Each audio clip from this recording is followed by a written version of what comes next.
तो बच्चों आज हम लोग कंटिन्यू करने वाले हैं chemical bonding. Chemical bonding start किया जाएगा। अगर देखा जाए बहुत ही इंपॉर्टेंट चैप्टर है। पूरी इनऑर्गेनिक को पढ़ने के लिए आपको पीरियोडिक टेबल के साथ साथ केमिकल बॉन्डिंग का भी अच्छा नॉलेज होना चाहिए।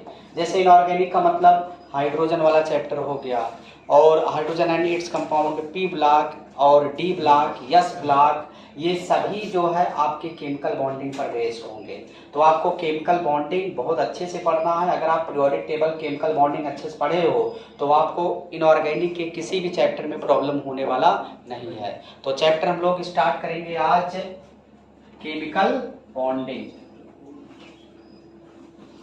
केमिकल बॉन्डिंग चैप्टर का नाम है बच्चों क्या? Chemical bonding. केमिकल बॉन्डिंग नाम से लग रहा है कि इसमें हम लोग क्या पढ़ेंगे? Chemical bond. क्या पढ़ेंगे बच्चों? Chemical bond. अब केमिकल बॉन्ड होता क्या है? केमिकल बॉन्ड होता क्या है? जैसे केमिकल बॉन्ड ऐसा नहीं लग रहा कि केमिकल बॉन्ड मतलब ऐसे लग रहा है कि ऐसे कोई ऐसे डंडे जैसा ऐसे कनेक्ट होना, ऐसे फीलिंग आ रहा ना। लेकिन केमिकल बॉन्ड ऐसा नहीं है कि दो एटम के बीच में ऐसे डंडा टाइप का लगा हुआ तो वही केमिकल बॉन्ड है। केमिकल बॉन्ड का मतलब हुआ फोर्स ऑफ अट्रैक्शन। दो एटम के बीच में, दो मॉलिक्यूल के बीच में, दो आयन के बीच में, या आप कह सकते हो किसी भी दो सब्सटेंस के बीच में जो फोर्स ऑफ अट्रैक्शन लगता है उसी को केमिकल बॉन्ड बोलते हैं। सिंपल सेंस मतलब दो एटम के बीच में या दो आयंस के बीच में या दो मॉलिक्यूल के बीच में जो फोर्स ऑफ अट्रैक्शन एग्जिस्ट करता है, लगता है, उसी फोर्स ऑफ अट्रैक्शन को क्या बोलते हैं? केमिकल बॉन्ड बोलते हैं। तो लिखो स्टेटमेंट, हेडिंग लिखो। थ्योरेटिकल थोड़ा स्टार्टिंग में रहेगा, नोट करते रहिए। Chemical bond, it is a force of attraction. It is a force of attraction. ये क्या है? फोर्स ऑफ अट्रैक्शन है। It is force of attraction. Force of attraction. Force of attraction between atom, between atom या ion, atom ion या molecule, atom ion या molecule is called, इसी को क्या कह सकते हैं बच्चों हम लोग? इज कॉल्ड केमिकल बॉन्डिंग या केमिकल बॉन्ड। केमिकल बॉन्ड, इसी को हम लोग केमिकल बॉन्ड बोलते हैं। नोट करते रहिए, साथ में चलते रहिए। नेक्स्ट हेडिंग लिखना, क्यों आखिर में केमिकल बॉन्ड बनते हैं? क्या रीजन है केमिकल बॉन्ड बनने का? बताओ, क्यों आखिर में दो एटम के बीच में क्यों केमिकल बॉन्ड बनता है? कोई बता पाएगा? मतलब फायदे के लिए केमिकल बॉन्डिंग का फॉर्मेशन होता है। जब कहीं प्रॉफिट होगा, फायदा होगा, तभी केमिकल बॉन्ड बनेगा। Why do chemical bond is formed? अगला हेडिंग लिखना, क्यों केमिकल बॉन्ड बना करते हैं?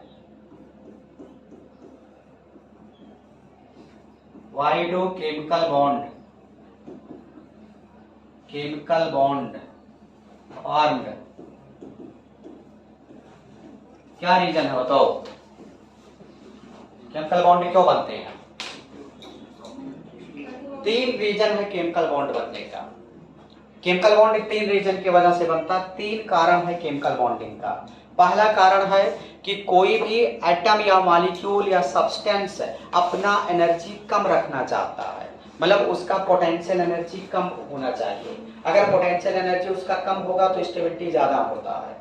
जैसे अगर बहुत ज्यादा एनर्जी है, पोटेंशियल एनर्जी मॉलिक्यूल का बहुत है, एटम का बहुत ज्यादा है, तो उसके अंदर टेंडेंसी होता है एनर्जी को कम करने का।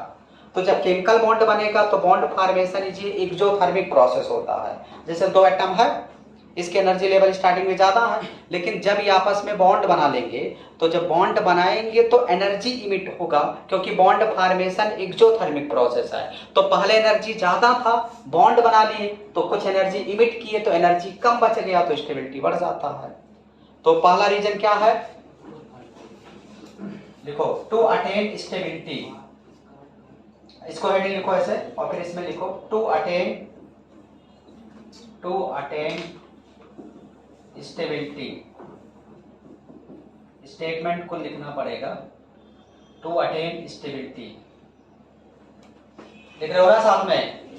चलो स्टेटमेंट इसमें लिखो due to formation of chemical bond, due to formation of chemical bond,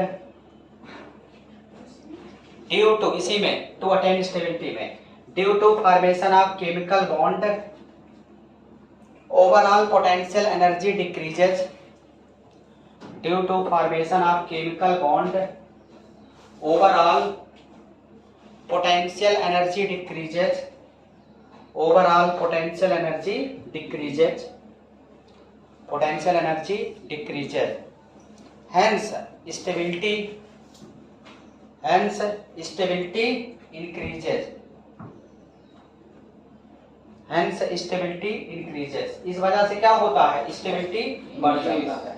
clear है कि नहीं? पहला क्या रीजन था? To attain stability. और सेकंड जो रीजन है, सेकंड लिखना,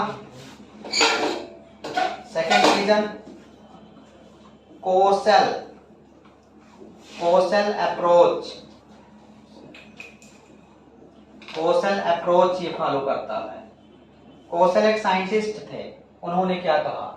उन्होंने कहा कि कोई भी एटम है अगर तो वो inert gas like configuration show करने की टेंडेंसी रखता है। बात समझ पा रहे हो कि नहीं? मतलब कोई भी एटम है तो वो चाहेगा कि हमारा जो इलेक्ट्रॉनिक कॉन्फ़िगरेशन है वो कैसा हो जाए? नोबल गैस लाइक कॉन्फ़िगरेशन या इनर्ट गैस लाइक कॉन्फ़िगरेशन हो जाए। नोबल गैस, इनर्ट गैस मतलब वो डुप्लेट फॉलो करना चाहेगा या ऑक्टेट फॉलो करना चाहेगा या 18 इलेक्ट्रॉन अपने पास रखना चाहेगा, यानी वो 2n² फॉलो करना चाहेगा। 2n² मतलब किसी ऑर्बिट में कितने इलेक्ट्रॉन मैक्सिमम हो सकते हैं? 2n² ना। इसका मतलब n का वैल्यू 1 रखो, 2 रखो, 3 रखो, 4 रखो, तो मतलब वो अपना inert gas like configuration follow करने की कोशिश करता रहता है। क्लियर है कि नहीं? तो लिखो इसमें कोसेल अप्रोच में एवरी एटम, कोसेल अप्रोच में लिखना every atom, every atom tends, every atom tends to attain configuration of, tends to attain configuration of, tends to attain configuration of noble gas या inert gas element, configuration of noble gas या inert gas element। सभी atom अपना जो electronic configuration है कैसा show करना चाहते हैं? नोबल गैस या inert gas like configuration show करना चाहते हैं। कोई जरूरी नहीं कि वो शो करें, बट वो कोशिश में यही रहते हैं कि हमारा इनर्ट गैस लाइक कॉन्फ़िगरेशन हो जाए। क्लियर है कि नहीं? इसी वजह से उसी लालच में बॉन्ड बनने की कोशिश होता रहता है। बात समझ में आया? जैसे फॉर एग्जाम्पल देखना, जैसे अगर देखा जाए, मान लेते हैं सोडियम है, सोडियम का एटॉमिक नंबर 11 होता है। जब इसका इलेक्ट्रॉनिक कॉन्फ़िगरेशन आप करते हैं तो 2 8 1 हो जाएगा ना। तो ये अपना एक इलेक्ट्रॉन डोनेट कर दे। जब ये अपना एक इलेक्ट्रॉन डोनेट करेगा तो सोडियम पर हो जाएगा क्या? पॉजिटिव चार्ज हो जाएगा और इसका कॉन्फ़िगरेशन हो जाएगा 2 8। ऐसे अगर देखा जाए क्लोराइड आयन, आप क्लोरीन ले लो तो इसका एटॉमिक नंबर होता है 17, तो 2 8 7 इसका होगा। अब एक इलेक्ट्रॉन ये अगर गेन कर ले तो हो जाएगा क्या? Cl पर नेगेटिव, तो ये क्या हो जाएगा? 2 8 8। तो अगर देखा जाए ये भी इनर्ट गैस लाइक कॉन्फ़िगरेशन, ये भी inert gas like configuration show किया कि नहीं? किया ना। अब इनके बीच में फोर्स ऑफ अट्रैक्शन लगने लगेगा। इनके बीच में क्या लगने लगेगा? फोर्स ऑफ अट्रैक्शन लगेगा। इसी फोर्स ऑफ अट्रैक्शन को बोलते क्या है? Chemical bond. इसी फोर्स ऑफ अट्रैक्शन को क्या बोलते हैं बच्चा? केमिकल बॉन्ड बोलते हैं। तो ये क्यों, कब फोर्स ऑफ अट्रैक्शन आया? Inert gas like configuration show करने के चक्कर में ही तो आया। तो inert gas like configuration show करने की वजह से इनको केमिकल बॉन्ड बनाना पड़ रहा है, नहीं फोर्स ऑफ अट्रैक्शन लाना पड़ रहा है, तो केमिकल बॉन्ड बन जा रहा है। क्लियर है कि नहीं? तो आप इसको नोट कर लीजिए एग्जाम्पल में। और तीसरा जो रीजन है केमिकल बॉन्ड बनने का, to follow octet rule. Octet rule follow करता है, उसी का एक पार्ट है ऑक्टेट रूल। अगर देखा जाए कोसेल अप्रोच का ही तो एक पार्ट है, तो थर्ड, तभी आप लोग थर्ड हेडिंग लिखेंगे ऑक्टेट रूल, ऑक्टेट रूल क्या फॉलो करना चाहते हैं ये? ऑक्टेट रूल फॉलो करना चाहते हैं। ऑक्टेट रूल सभी को इंटर कराया जाएगा 999 वाले कोर्स में, लेकिन जिसका अटेंडेंस 100% रहेगा वो वहां रुकेगा, उसको अदर जिसका अटेंडेंस कम होगा उसको ब्लॉक कर दिया जाएगा वहां से। समझ रहे हो कि नहीं? जो मतलब आप लाइन वाले कोचिंग में हैं सबको इंटर कराया जाएगा, स्कूलिंग वालों को भी इंटर करा देंगे, लेकिन कंडीशन ये है कि 100% अटेंडेंस होना चाहिए, और अगर नहीं आ रहे हो तो तुम्हें बताना पड़ेगा, नहीं तो हम तुरंत वहां से लीव करा देंगे, और फिर एक बार ब्लॉक हो गए तो इंटर नहीं कर पाओगे। और उसमें पूरा कंटेंट, पूरा वीडियो आपको मिलेगा इस ग्रुप में, पूरा PDF notes, hand written notes, old वाला भी मिलेगा, न्यू वाला भी मिलेगा, क्वेश्चन शीट मिलेगा, और जब सब लोग इंटर कर जाओगे तो उसमें बीच बीच में ऑनलाइन हम लोग कुछ क्वेश्चन भी प्रैक्टिस करेंगे उसी ऐप के अंदर ही। तो पूरा एकदम समझ लो ऑनलाइन और ऑफलाइन का एक मतलब एक कॉम्पैक्ट जो है आपका पूरा हो जाएगा सिस्टम। कुछ चैप्टर हम सोच रहे हैं कि जब सबको इंटर करा दें तो ऑनलाइन स्लॉट में कुछ एक और अलग चैप्टर स्टार्ट करते हैं, जैसे केमिकल बॉन्डिंग जब हम पढ़ा देंगे तो इनऑर्गेनिक का कोई भी चैप्टर स्टार्ट कर सकते हैं। यही मेन चैप्टर है, अगर इसको आप अच्छे से पढ़ लिए तो इनऑर्गेनिक का चाहे S block, P block, D block, कोई भी चैप्टर हम पढ़ाएंगे सब तुम्हें समझ में आने लगेगा। समझ रहे हो ना? तो कोई भी अलग से हम उसमें ऑनलाइन वाले मोड में भी एक कवर कराते रहेंगे, उसका तुम वीडियो देख करके नोट्स बनाओगे, इधर पैरेलल में चल ही रहा है तो सिलेबस मैक्सिमम मान करके चलिए आपका फरवरी तक 11th का सिलेबस निपटा दिया जाएगा, वो भी नीट और जेई लेवल का। ऐसे फालतू नहीं कि घुमा, जानते हो जो बाहर गए हुए बच्चे तैयारी कर रहे हैं वो दौड़ा दौड़ा करके पढ़ाते हैं, लास्ट में इतना तेज पढ़ाते हैं समझ में नहीं आता, खेल फॉर्मेलिटी पूरा होगा सिलेबस, लेकिन मेन है सिलेबस के साथ साथ समझना भी। अभी हम स्पीड में 4-5 चैप्टर निकाल देंगे तो हमें समझ में नहीं आएगा, कोई मतलब नहीं है। एक मतलब सिलेबस तो समाप्त होना चाहिए, साथ में तुम उस चैप्टर को ऐसा तुम्हें नहीं रखना है कि मतलब चैप्टर अभी हमसे पढ़ो फिर आने वाले टाइम में किसी दूसरे से पढ़ो, फिर आने वाले टाइम में किसी तीसरे से पढ़ो, तो इसका मतलब तुम्हारा टाइम बर्बाद हो रहा है और टाइम फिर दोबारा आने वाला नहीं है। केमिकल बॉन्डिंग अगर तुम हमसे पढ़ेंगे तो इसका मतलब ये हुआ कि तुम्हें ऐसा तुम्हें पढ़ना है कि किसी अदर से तुम्हें ना पढ़ना पड़े, चाहे तुम नीट में बैठो, चाहे जेई में बैठो, चाहे कहीं भी बैठो। अगर ऐसा हो रहा है कि हमारे पढ़ाने के बाद किसी का रिक्वायरमेंट पड़ रहा है, इसका मतलब हम परफेक्ट नहीं है, या तुम नहीं परफेक्ट हो, तुम कवर नहीं कर पा रहे हो, तो वैसा नहीं करना है। तो थर्ड लिखो, क्या रीजन है बॉन्ड बनने का? ऑक्टेट रूल फॉलो करना चाहते हैं, octet rule, octet, to follow octet rule. इसको बोलते हैं Lewis octet rule, Lewis scientist ने इसके बारे में बोला था, ठीक है? तो लिखो इसमें every atom tends to attain,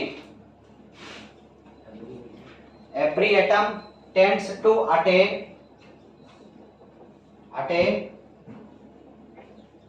every atom tends to attain, क्या अटेन करना चाहता है?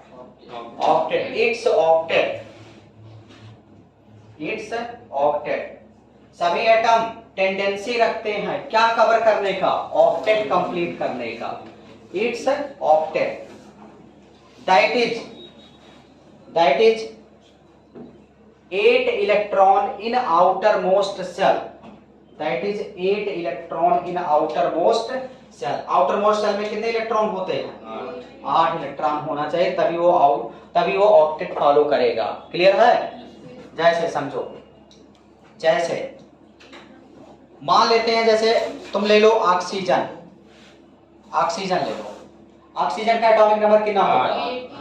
8। इलेक्ट्रॉनिक कॉन्फ़िगरेशन करोगे तो 1s2 2s2 2p4। First cell में 2 इलेक्ट्रॉन है और सेकंड सेल में कितना है? 6 इलेक्ट्रॉन है। ये सोचेगा यार हमारा ऑक्टेट कंप्लीट हो जाए ना, सोचेगा कि नहीं?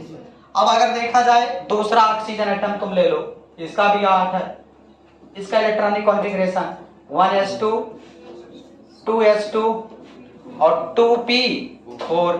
ये भी सोचे इसके पास 2 इलेक्ट्रॉन है इनर सेल यानी फर्स्ट सेल और 6 इलेक्ट्रॉन है सेकंड सेल में, तो ये भी इसका 2 इलेक्ट्रॉन कम है, इसका भी 2 इलेक्ट्रॉन कम है, समझ रहे हो कि नहीं? तो ये सोचेगा यार दो दो इलेक्ट्रॉन जब हम लोगों के पास कम है, ऐसे इसके पास 6 इलेक्ट्रॉन है, ऐसे इलेक्ट्रॉन को ऐसे डॉट डॉट से रिप्रेजेंट करते हैं। जब एटम के साथ लिखेंगे तो ऐसे डॉट डॉट से लिखेंगे, ऑर्बिट में लिखते हैं तो एरो लगा करके रिप्रेजेंट किया करते थे। जैसे एक ऑक्सीजन हो गया, दूसरा ऑक्सीजन एटम ऐसे ले लो, ऐसे। अच्छा, इसके पास कितने इलेक्ट्रॉन की जरूरत है एक ऑक्सीजन को? 2 इलेक्ट्रॉन की जरूरत है, तो ये क्या करेगा? 2 इलेक्ट्रॉन ऐसे इनसे ले लिया। अब इसको भी 2 इलेक्ट्रॉन की जरूरत है, 2 इलेक्ट्रॉन इनसे इसको मिल गया। तो अगर देखा जाए 2 इलेक्ट्रॉन ऐसे मिल रहे हैं ना, देखो तो 2 इलेक्ट्रॉन मिल रहे, इसका मतलब ऑक्सीजन ऐसे डबल बॉन्ड हो जाएगा और ऐसे ऑक्सीजन। और यहाँ कितने इलेक्ट्रॉन बच गए अभी? 2 और फिर 2 नीचे 4, और यहाँ कितने बच गए? 2 2 4। तो इसका मतलब यहाँ कितना बॉन्ड बन गया? यहाँ डबल बॉन्ड बन गया। कितने इलेक्ट्रॉन आपस में शेयर हुए हैं? 4 इलेक्ट्रॉन। तो 4 इलेक्ट्रॉन के शेयरिंग से 2 डबल बॉन्ड बन जा रहा है। तो यहाँ बॉन्ड फॉर्मेशन हुआ, क्या रीजन था? ऑक्टेट कंप्लीट करने के चक्कर में। अगर ऑक्टेट नहीं कंप्लीट होना होता तो बॉन्ड नहीं बनता। बात समझ में आया? तो केमिकल बॉन्ड बनने का 3 रीजन है। पहला नंबर, स्टेबिलिटी बढ़ाना चाहते हैं। कैसे स्टेबिलिटी बढ़ जाएगा? पोटेंशियल एनर्जी डिक्रीज करके। दूसरा, कोसल अप्रोच फॉलो करना चाहते हैं। कोसल अप्रोच क्या है? ये inert gas like configuration show कराना चाहता है। जैसे अगर किसी के पास पोटेंशियल है डुप्लेट फॉलो करने का तो डुप्लेट फॉलो करना चाहेगा, किसी का ऑक्टेट फॉलो करना तो ऑक्टेट फॉलो करना चाहेगा। अगर किसी को 18 इलेक्ट्रॉन्स फॉलो करना है तो 18 इलेक्ट्रॉन्स फॉलो करेगा। डिपेंड करता है कि कौन सा एटम या एलिमेंट किस पीरियड में है। ऐसा नहीं कि हर कोई सब फॉलो कर सकता है। जैसे समझना कौन क्या फॉलो कर सकता है, ध्यान दीजिएगा बच्चों। इसको मिटा दें ऊपर वाला। जैसे आपको बताया गया है किस चैप्टर में? स्ट्रक्चर ऑफ एटम में, number of electron in orbit या सेल। किसी ऑर्बिट में या सेल में कितने इलेक्ट्रॉन पॉसिबल हैं? तो आपको पहले से पता है 2n², इतने इलेक्ट्रॉन पॉसिबल है ना। अब अगर तुमसे कहा जाए, अगर n का वैल्यू यहां ले लिया जाए, इफ n इक्वल हम लोग ले लें 1, तो n इक्वल टू 1 लोगे, इसका मतलब नंबर ऑफ इलेक्ट्रॉन कितने हो सकते हैं? तो यहाँ 2 इंटू 1 का स्क्वायर मतलब कितना? 2 इलेक्ट्रॉन हो सकते हैं। बात समझ में आया? मतलब अगर फर्स्ट ऑर्बिट है तो मैक्सिमम 2 ही इलेक्ट्रॉन हो सकते हैं। अगर तुम 3 इलेक्ट्रॉन लिखे समझ लो तुरंत 0 नंबर मिलेगा। मतलब उसकी मैक्सिमम कैपेसिटी 2 है। इसका मतलब ये क्या फॉलो करेगा? Duplet rule. ये डुप्लेट रूल फॉलो करेगा। डुप्लेट रूल फॉलो करेगा, ये डुप्लेट फॉलो करेगा। और ये कौन फॉलो कर सकता है डुप्लेट? जो फर्स्ट पीरियड के एलिमेंट हैं, that is hydrogen and helium. Hydrogen helium generally follow करते हैं। या अगर सेकंड पीरियड का है तो इलेक्ट्रॉन लूज करके डुप्लेट फॉलो कर दे। जैसे लिथियम इलेक्ट्रॉन लूज करके डुप्लेट फॉलो कर सकता है, बेरिलियम इलेक्ट्रॉन लूज करके डुप्लेट फॉलो कर सकता है। क्लियर है कि नहीं? बात समझ में आया? जैसे मान लेते हैं इफ है n इक्वल मान लेते हैं 2 है, तो n इक्वल अगर 2 है तो नंबर ऑफ इलेक्ट्रॉन अगर तुमसे पूछा जाए, number of electron equal to क्या हो जाएगा? 2 इंटू 2 का स्क्वायर, यानी कितना? 1 इलेक्ट्रॉन हो जाएगा। और अगर 8 इलेक्ट्रॉन है, इसका मतलब वो क्या फॉलो कर रहा है? वो ऑक्टेट रूल फॉलो करेगा। वो एलिमेंट ऑक्टेट रूल फॉलो करेगा जो सेकंड पीरियड के हैं। सेकंड पीरियड के जैसे carbon, oxygen, nitrogen, chlorine, neon, ये सब क्या फॉलो करते हैं? ऑक्टेट फॉलो करते हैं। तो तुम्हें पता होना चाहिए, क्वेश्चन जेईई नीट में आता रहता है, कौन सा मॉलिक्यूल इसमें ऑक्टेट नहीं फॉलो कर रहा है। तो जिसके बैलेंस सेल में 8 इलेक्ट्रॉन से ज्यादा हो जाए, मतलब वो ऑक्टेट फॉलो नहीं करेगा। क्लियर है कि नहीं? जैसे इफ n इक्वल मान लेते हैं 3 कर दें, तो number of electron equal to क्या हो जाएगा? 2 इंटू 3 का स्क्वायर, तो क्या हो जाएगा? 18 इलेक्ट्रॉन हो जाएगा। इसका मतलब ये नॉट फॉलो ऑक्टेट रूल, ये ऑक्टेट रूल नहीं फॉलो करेगा। बात क्लियर है कि नहीं? ऑक्टेट कौन ऑक्टेट रूल नहीं फॉलो करेगा? जो थर्ड पीरियड में है या जो फर्स्ट पीरियड में है। केवल सेकंड पीरियड वाले एलिमेंट ही ऑक्टेट फॉलो कर सकते हैं। बात समझ में आया कि नहीं? तो पहले आप इसको नोट करो, कुछ एग्जांपल हम तुम्हें दे तो बताओ कि ऑक्टेट फॉलो करेगा कि नहीं। लिख लो जल्दी से।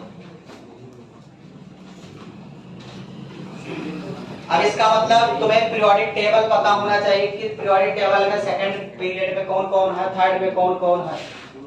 तो करेक्ट हो रहा है कि नहीं चैप्टर? पहले लिख लो फिर आगे बढ़ जाए।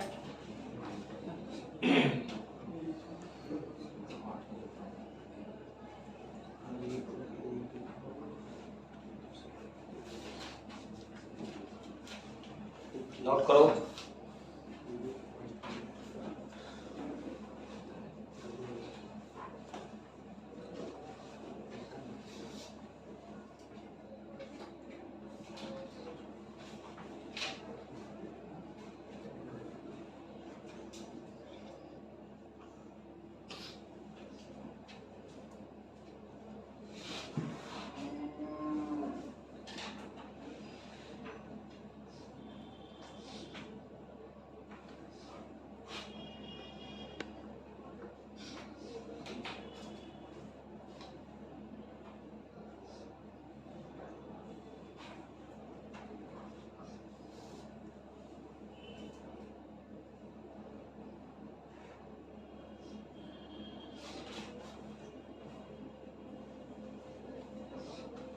देवांश शुक्ला दिख रहे हो? तुम्हारा भाई कहीं चला गया है क्या? पढ़ने नहीं आ रहा है? आया है? तुम यार सीनियर हो तब भी जो है वो डिमांड निकल जा रहा है। तुम्हारा कोई प्रभाव है घर में कि नहीं?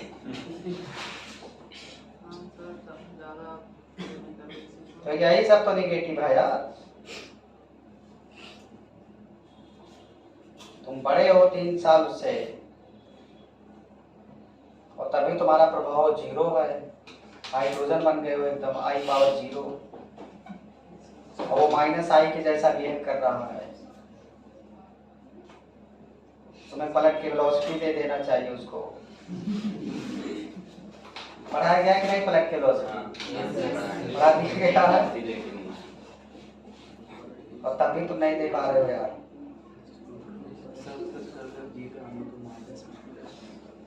देवांश अगर वो बिगड़ेगा तो समझ लो तुम सारी रिस्पॉन्सिबिलिटी तुम्हारा रहेगा। भगवान तुम्हें माफ ही नहीं करेंगे। नहीं, अगर किसी कोई बड़ा है उसके घर का छोटा भाई हो चाहे बहन अगर वो बिगड़ जाए तो समझ लो तुम बहुत बड़ा पाप कर रहे हो। सभी लोगों के लिए ये बात है। मतलब छोटे को यार पॉजिटिव डायरेक्शन में ले जाना जरूरी है। उसका काउंसलिंग करना चाहिए, उसको मोटिवेट रखना और उसको मोटिवेट करने से पहले खुद मोटिवेट रहना पड़ेगा। ये भी ध्यान देना है। पता चला हम बोले, हम पढ़ा रहे हैं, बोले यार तुम्हें गुटखा उटका नहीं खाना और जैसे आए तैसे 5 चबाते हुए आए क्लास में, तो कोई फॉलो करेगा? मतलब पहले अपना 100% आप सही रहेंगे तभी आपको कोई फॉलो करेगा। समझ रहे हो कि नहीं? समाज में ऐसे विचित्र विचित्र लोग हैं। लिख लिए? चलो चलो सब लोग स्ट्रक्चर बनाओ PCl5 का। PCl5 का चलो बच्चों कंटिन्यू करते हैं। देखिए ध्यान देना, हम लोग अगर स्ट्रक्चर बनाए PCl5 का, ध्यान देना बच्चों। सेंट्रल एटम कौन? फास्फोरस ना? फास्फोरस ऐसे बना दो। अब फास्फोरस के वैलेंस सेल में कितना इलेक्ट्रॉन? हमें पीरियोडिक टेबल से ही सब पता चल रहा है क्योंकि इसका ग्रुप नंबर 5 है तो वैलेंस इलेक्ट्रॉन 5 हो जाएगा। तो इसके वैलेंस सेल में कितना इलेक्ट्रॉन? 5 इलेक्ट्रॉन। ऐसे ऐसे कितना क्लोरीन है? 5 क्लोरीन। ऐसे लिख दो। क्लोरीन के वैलेंस सेल में कितना इलेक्ट्रॉन होता है? 7 इलेक्ट्रॉन। ऐसे बना देंगे 1 2 3 4 5 6 7। 1 2 3 4 5 6 7 ऐसे सबका हो जाएगा। 1 2 3 4 5 6 7 7 हो गया। 1 2 3 4 5 6 7 1 2 3 4 5 6 7। तो अब इसको कितने इलेक्ट्रॉन का रिक्वायरमेंट है? क्लोरीन को 1 इलेक्ट्रॉन। इसको कितना चाहिए? इसको कितना चाहिए? इसको कितना चाहिए ना? इसको कितना चाहिए? सबको 1 इलेक्ट्रॉन तो दे दिया, तो इतना पागल तो है नहीं कि दे देगा ना। तो शेयर इसको करना है, क्योंकि इसके पास खुद इलेक्ट्रॉन की कमी है। 5 इलेक्ट्रॉन थे बैलेंस सेल में। अच्छा 3 ले लेता, लेकिन ये तो 5 यहां कर रहा है। अगर देखा जाए इसको 3 इलेक्ट्रॉन शेयर करना चाहिए उमंग त्रिपाठी, क्योंकि 5 इसके बैलेंस सेल में है, 3 तो शेयर करना चाहिए। लेकिन ये 5 इलेक्ट्रॉन शेयर कर रहा है, इसलिए क्योंकि फास्फोरस 3rd पीरियड का है। ये अपना ऑक्टेट एक्सपैंड कर सकता है, मतलब अपने पास मैक्सिमम ये 18 इलेक्ट्रॉन रख सकता है। समझ रहे हो कि नहीं? क्योंकि n इक्वल टू क्या है? 3, और 2 इंटू 3 का स्क्वायर यानी 89 हो जाएगा, अभी पढ़े हो। तो इसका मतलब ये सभी लोगों से अपना इलेक्ट्रॉन शेयर करेगा, एक इलेक्ट्रॉन। तो 1 इलेक्ट्रॉन इधर, 1 इलेक्ट्रॉन इधर, 1 इलेक्ट्रॉन इधर, 1 इलेक्ट्रॉन इधर, 1 इलेक्ट्रॉन इधर, ऐसे। तो अगर देखा जाए इसका स्ट्रक्चर ऐसे बनेगा बच्चों, ऐसे इधर नीचे बनाए, उधर दूसरा बना देंगे। इसका स्ट्रक्चर ऐसे बनेगा, ऐसे phosphorus Cl Cl Cl Cl और Cl, ऐसे ना। कितना इलेक्ट्रॉन टोटल हो गया अगर देखा जाए फास्फोरस के पास? इस बॉन्ड में 2 इलेक्ट्रॉन, इस बॉन्ड में 2 इलेक्ट्रॉन, इस बॉन्ड में 2 इलेक्ट्रॉन, इस बॉन्ड में 2 इलेक्ट्रॉन, इस बॉन्ड में 2 इलेक्ट्रॉन। तो टोटल इसके पास कितना इलेक्ट्रॉन हो गया? 10 इलेक्ट्रॉन। क्या ऑक्टेट फॉलो कर रहा है? नहीं। और नहीं भी करना चाहिए, क्योंकि ये 3rd पीरियड का है। हर कोई कोशिश में रहता है कि हमारा मैक्सिमम तक हो जाए। पता चला तुम डॉक्टर बन गए तो तुम्हारे अंदर हमेशा मतलब लगा रहेगा यार आईएएस बन जाते तो ज्यादा सही था। आईएएस बन गए तो तुम्हारे अंदर रहेगा यार मुख्यमंत्री हो जाते तो ज्यादा सही था। मुख्यमंत्री हो गए तभी तुम्हारे अंदर कीड़ा रहेगा, यार प्रधानमंत्री हो जाते तब ज्यादा सही था। प्रधानमंत्री हो गए तभी सोचो कि यार भगवान बन जाते ज्यादा सही। समझ रहे हो कि नहीं? और भगवान बन जाते तभी इंटरनल कंपटीशन होता, यार एकदम टॉप पर रहते तो ज्यादा सही। टेंडेंसी रहता हमेशा आगे बढ़ने का। तो ये कोशिश कर रहा अपना ऑक्टेट, और इसीलिए अपना ऑक्टेट एक्सपेंड कर दिया। जैसे एक एलिमेंट और ले लेते हैं बच्चों, ध्यान देना। जैसे अगर देखा जाए हम लोग ले लेते हैं BF3 boron trifluoride. Central atom कौन है बताओ? बोरोन। बोरोन ऐसे बना दो। बैलेंस सेल में कितना इलेक्ट्रॉन? 1 2 3। और कितने फ्लोरीन है? 3। तो 3 फ्लोरीन। फ्लोरीन के बैलेंस सेल में 7 इलेक्ट्रॉन, ऐसे लिख दिया। अब जिसको ये नहीं पता होगा समझ लो सबसे ढक्कन स्टूडेंट माना जाएगा, क्योंकि पीरियोडिक टेबल हमने ट्रिक बताया, याद करने का तरीका बताया। तो 7 इलेक्ट्रॉन इसके बैलेंस सेल में है, और 7 इलेक्ट्रॉन यहां फ्लोरीन के बैलेंस सेल में, ऐसे। तो अगर देखा जाए सभी फ्लोरीन क्या करेंगे? 1 इलेक्ट्रॉन लेंगे ना, ऐसे। 1 इलेक्ट्रॉन ये भी ले लिया, ऐसे 1 इलेक्ट्रॉन ये भी ले लिया। तो अगर देखा जाए फ्लोरीन 1 इलेक्ट्रॉन लिया तो बोरोन भी शेयर कर लेगा। समझ रहे हो कि नहीं? तो बोरोन क्या करेगा? 1 इलेक्ट्रॉन इधर से पा गया, 1 इलेक्ट्रॉन इधर से पा गया, 1 इलेक्ट्रॉन इधर से। अब अगर देखा जाए इसका स्ट्रक्चर बनाए तो boron fluorine, boron fluorine, boron fluorine. तो बोरोन के पास मैक्सिमम कितना इलेक्ट्रॉन हुआ? केवल 6 इलेक्ट्रॉन ही है इसके पास। तो ऑक्टेट फॉलो कर रहा है क्या? नहीं कर रहा है। मतलब ऑक्टेट फॉलो करने की कोशिश करेगा कि नहीं करेगा? इलेक्ट्रॉन कम है कि ज्यादा? इलेक्ट्रॉन कम है। क्यों कम है? मैक्सिमम कितना होना चाहिए? इसके पास मैक्सिमम कितना होना चाहिए? 18 है। कितना कितना होना चाहिए? है कितना? इसका मतलब ये दोनों मॉलिक्यूल क्या हैं? Electron deficient, electron deficient molecule. Electron deficient molecule का मतलब जानते हो? इलेक्ट्रॉन की कमी है इनके पास, ठीक है ना? और इलेक्ट्रॉन का कमी है, इसका मतलब ये कहाँ जाएंगे, किधर ये जाने की कोशिश करेंगे, जहां इलेक्ट्रॉन ज्यादा दिखेगा। मतलब ये उस मॉलिक्यूल पर अटैक करना पसंद करेंगे जहां इलेक्ट्रॉन डेंसिटी ज्यादा हो। तो अगर ये बताओ, जब इनके पास इलेक्ट्रॉन कम है, ये ज्यादा वाले पर अटैक करना चाहेंगे, तो जब ज्यादा वाले पर अटैक करेंगे इसका मतलब वहां रिएक्शन होने लगेगा ना, इसका मतलब केमिकल रिएक्शन, यानी वहां बॉन्ड बनने की कोशिश होने लगेगा। और जब बॉन्ड बनने लगेगा तो रिएक्शन होगा, और रिएक्शन ही तो हमें केमिस्ट्री पढ़ना है। मतलब कोई भी अगर केमिकल रिएक्शन होगा तो केमिकल बॉन्ड बनेगा, और केमिकल बॉन्ड कितने तरीके से बन सकता है, जब तक आपको इलेक्ट्रॉन का आइडिया नहीं होगा तब तक तुम बॉन्ड बना नहीं सकते हो, क्योंकि केमिकल बॉन्डिंग में, फॉर्मेशन में इलेक्ट्रॉन ही तो पार्टिसिपेट कर रहा है, तो इलेक्ट्रॉन का काउंटिंग आपको पता होना चाहिए। तो पहले आप इसको नोट करो, फिर आगे बढ़े, जल्दी से लिख लो। सर आपने जब कहा है कि ये 6 इलेक्ट्रॉन है, लेकिन ये सेकंड पीरियड में है ना, तो ये मतलब ऑप्टेट होना चाहिए ना। हाँ बहुत सही, वेरी गुड बोधनवाल जी, बहुत अच्छा सवाल। तो सर क्यों 6 ये बोला ये गया है, सेकंड पीरियड वाले एलिमेंट अपने पास 8 इलेक्ट्रॉन रखने की कोशिश करेंगे, क्षमता रखते हैं, ये कोशिश करेंगे हमारा ऑक्टेट कंप्लीट हो जाए। अरे यार हम लोग कोशिश यही कर रहे हैं कि हम लोग डॉक्टर इंजीनियर बन जाएं, तो क्या डॉक्टर इंजीनियर बन ही जाएंगे क्या सब लोग? लेकिन कोशिश तो हर कोई यही कर रहा है, समझ रहे हो कि नहीं? अच्छा तुम भगवान बनने की कोशिश कर रहे हो? नहीं, क्योंकि उस कैटेगरी में नहीं हो। लेकिन जो संत महात्मा और मौलवी लोग होंगे वो सोच रहे होंगे हम गॉड बन जाते ज्यादा सही था। तो अलग अलग कैटेगरी है ना, हम लोगों का क्या टेंडेंसी है, डॉक्टर इंजीनियर बनना, लेकिन कोई जरूरी थोड़ी बनने की कोशिश करेंगे। ऐसा भी हो सकता है बन जाए तो 100% स्टेबल हो गए, नहीं बने तो बनने की कोशिश करेंगे, मतलब पढ़ते रहेंगे। तो ये अभी अब प्रोसीजर में चल रहा है, बेचारा इसके पास इलेक्ट्रॉन की कमी, स्टेबल नहीं है, ये वहां जा करके रिएक्ट कर सकता है जहां इलेक्ट्रॉन ज्यादा देखेगा, समझ रहे हो कि नहीं? नोट करो फिर बताएं कुछ और इंटरेस्टिंग एग्जांपल।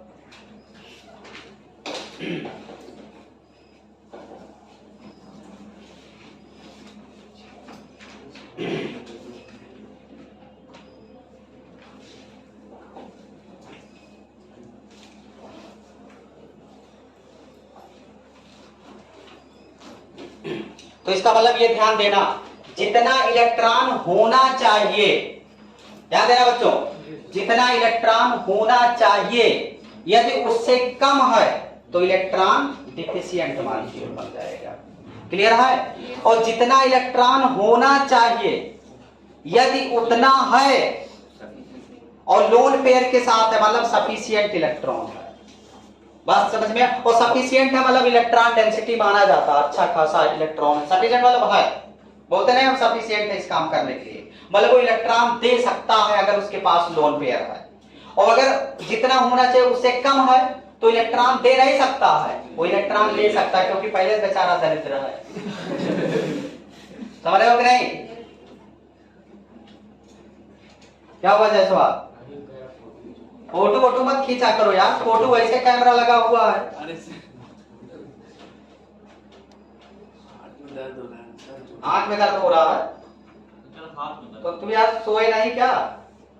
हाथ में दर्द। अच्छा हाथ में दर्द, चोट लग गया है क्या? चलो सही है, कोई बात नहीं।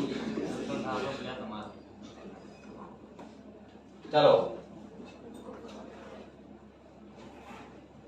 एक एग्जांपल और बता दें, तुम लोग ट्राई करो। AlCl3 बताओ इलेक्ट्रॉन डेफिशिएंट मॉलिक्यूल है कि इलेक्ट्रॉन रिच मॉलिक्यूल है? AlCl3 एल्युमिनियम ट्राइक्लोराइड, सभी लोग ट्राई करो। Aluminium trichloride electron rich molecule है कि इलेक्ट्रॉन डेफिशिएंट मॉलिक्यूल है? Aluminium trichloride electron rich molecule कि electron deficient molecule? Electron deficient है। और किसी का आंसर आया? AlCl3 की स्ट्रक्चर बनाओ यार, तो तुम बना ही चले जाओगे। चैप्टर स्टार्ट किया गया है तभी नहीं आ रहा है, एकदम जीरो से चैप्टर स्टार्ट हुआ है, सबको आना चाहिए। अब AlCl3 इलेक्ट्रॉन रिच मॉलिक्यूल है कि इलेक्ट्रॉन डेफिशिएंट मॉलिक्यूल है? इलेक्ट्रॉन डेफिशिएंट है। चलो चेक कर लें। चलिए ध्यान दीजिए बच्चों, AlCl3 Cl3, इसका नाम है एल्यूमिनियम, एल्यूमिनियम ट्राइक्लोराइड। अब अगर देखा जाए ये इलेक्ट्रॉन रिच है कि डिफिशिएंट है, बताओ सेंट्रल एटम कौन होगा? एल्युमिनियम। बैलेंस सेल में इलेक्ट्रॉन 3, कितने क्लोरीन है? 3 क्लोरीन ऐसे सिंगल बॉन्ड के थ्रू जोड़ दो, क्योंकि क्लोरीन के पास 7 इलेक्ट्रॉन होता है, एक ही सिंगल बॉन्ड से क्लोरीन जुड़ेगा। तो अगर देखा जाए इसके पास यहाँ कितने इलेक्ट्रॉन है? 2, यहाँ कितना? 2, यहाँ कितना? 2 इलेक्ट्रॉन, टोटल कितना हो गया बच्चा? इसके पास 6 इलेक्ट्रॉन हो गए। इलेक्ट्रॉन डिफिशिएंट की रिच है, तो electron deficient molecule, deficient molecule ये है। और ये ध्यान देना, तुम्हें यही मैं बता देता हूं, जो इलेक्ट्रॉन डिफिशिएंट मॉलिक्यूल होते हैं ना, केमिस्ट्री में उसी को लुईस एसिड बोलते हैं।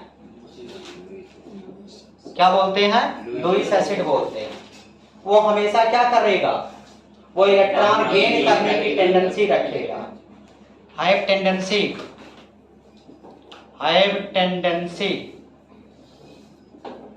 Tendency to gain electron. ये हमेशा इलेक्ट्रॉन गेन करने की टेंडेंसी रखेगा बच्चों। और अगर कोई इलेक्ट्रॉन गेन करता है तो, मान लिया कोई इलेक्ट्रॉन गेन कर रहा है तो उसको क्या बोल सकते हैं? रिडक्शन ना। और जिसका रिडक्शन होगा उसे क्या बोल सकते हैं? Oxidising agent. तो इसको और दूसरा नाम बोल सकते हैं बिहेव एज ऑक्सीडाइजिंग एजेंट। ये ऑक्सीडाइजिंग एजेंट के जैसा बिहेव कर सकते हैं, बिहेव एज ऑक्सीडाइजिंग एजेंट। तो इसका मतलब इलेक्ट्रॉन डिफिशिएंट मॉलिक्यूल के बारे में इतनी पॉइंट है। और क्या इलेक्ट्रॉन डिफिशिएंट मॉलिक्यूल ऑक्टेट को फॉलो करते हैं? नो फॉलो या नॉट फॉलो ऑक्टेट रूल। क्या ऑक्टेट रूल को फॉलो करते हैं बच्चा? नो, ये ऑक्टेट रूल को फॉलो नहीं करते। तो इतनी बातें तुम्हें इलेक्ट्रॉन डिफिशिएंट मॉलिक्यूल के बारे में पता होना चाहिए। ओके, नोट करो। मतलब जिसके पास 8 इलेक्ट्रॉन ना हो, मतलब वो ऑक्टेट फॉलो नहीं करेगा। सिंपल तरीका, ध्यान देना। चलो एक सवाल लिखो, मैं सवाल इधर लिख दे रहा हूं। Which of the following species is electron deficient? कौन इसमें इलेक्ट्रॉन डिफिशिएंट है? फर्स्ट है बच्चों SO3, सेकंड है बच्चों NH3, थर्ड है बच्चों H+, और फोर्थ है बच्चों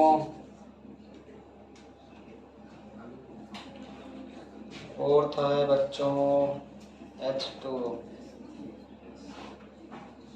कारण कौन सा इलेक्ट्रॉन डिफिशिएंट मॉलिक्यूल इसमें है? किसके पास इलेक्ट्रॉन की कमी है? समझिए ध्यान से, इसको हटा देते हैं। अब सबसे पहले सबका स्ट्रक्चर बनाने की कोशिश करना चाहिए। कोशिश तो हर कोई करेगा ना स्टेबिलिटी के लिए। तो क्या करेंगे? पहला यही है सल्फर। बैलेंस सेल में इलेक्ट्रॉन कितना? 6 इलेक्ट्रॉन। तो 6 इलेक्ट्रॉन है तो डबल बॉन्ड से ऑक्सीजन जुड़ गया, डबल बॉन्ड से ऑक्सीजन जुड़ गया, डबल बॉन्ड से ऑक्सीजन जुड़ गया। क्योंकि ऑक्सीजन 2 बॉन्ड से जुड़ता है ना, क्योंकि ऑक्सीजन के पास 6 इलेक्ट्रॉन था, 2 इलेक्ट्रॉन ले लिया, 2 बॉन्ड बना दिया। तो बताओ सल्फर के पास टोटल कितने इलेक्ट्रॉन हो गए बच्चों? इस बॉन्ड में 2 2 4, यहाँ भी 4 इलेक्ट्रॉन और यहाँ भी 4 इलेक्ट्रॉन। तो टोटल इसके पास कितना इलेक्ट्रॉन?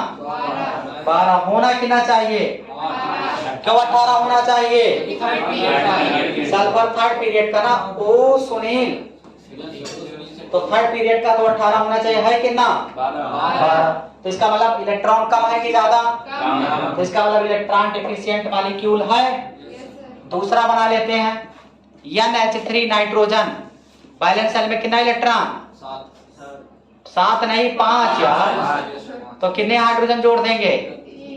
3 हाइड्रोजन सिंगल बॉन्ड के थ्रू जुड़ गया। एक देखो लोन पेयर बचा हुआ है कि नहीं? तो मतलब इलेक्ट्रॉन रिच मॉलिक्यूल है, इलेक्ट्रॉन रिच ऑक्टेट तो फॉलो कर रहा है, 2 2 4 2 6 2 8 ऑक्टेट फॉलो किया, प्लस नेगेटिव या लोन पेयर है, मतलब इलेक्ट्रॉन रिच, इलेक्ट्रॉन सफिशिएंट है, तो इलेक्ट्रॉन रिच मॉलिक्यूल है ये।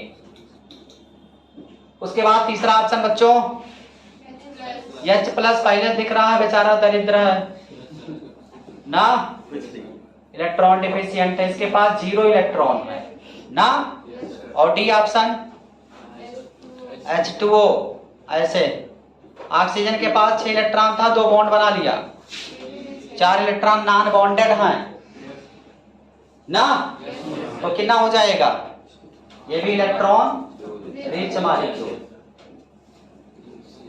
अच्छा बताओ, अगर तुमसे कहा जाए वाटर में बॉन्डेड इलेक्ट्रॉन कितने हैं, बॉन्डेड इलेक्ट्रॉन कितने हैं इसमें, 4, और नॉन बॉन्डेड कितने, 4, ऐसा भी सवाल पूछा गया कई बार। अगर तुमसे कहा जाए यहाँ बताओ number of non bonded electron कितना, 4, अरे भाई 2 2 4, और अगर तुमसे कहा जाए नंबर ऑफ बॉन्डेड इलेक्ट्रॉन, तो वो भी 2 ऊपर है 2 नीचे 4, ओके, नोट करो जल्दी से ये सवाल, और जल्दी लिखो।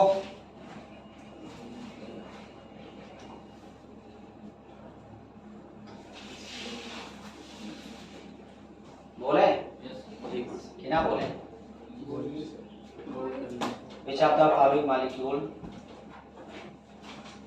अगला क्वेश्चन बच्चों, which of the following molecule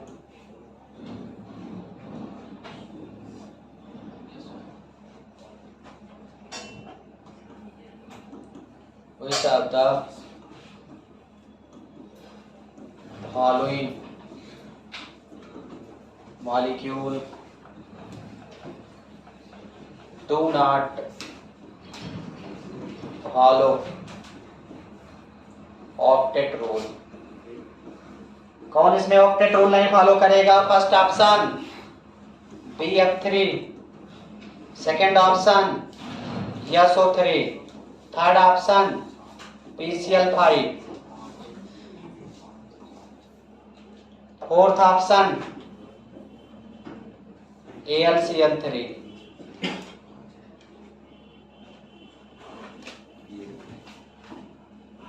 बताओ, देखते हैं कितने प्राणी बता पाते हैं इसका आंसर।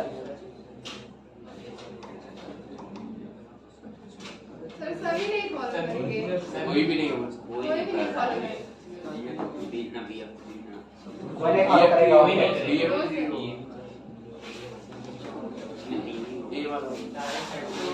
ये वाला ना करेगा, आप ही ऑप्शन नहीं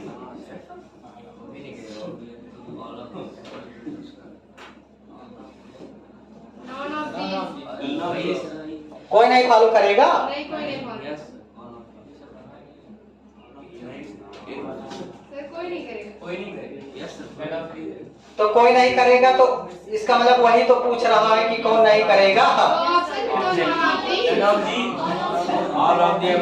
अरे यार,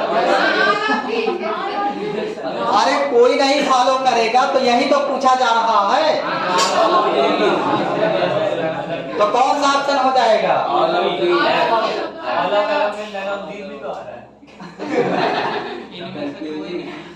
समझ रहे हो कि नहीं, नहीं समझ पाए। इसके पास कितना इलेक्ट्रॉन है, इसके पास कितना, इसके पास कितना, इसके पास कितना, तो all are not follow octet rule ना, नोट करो।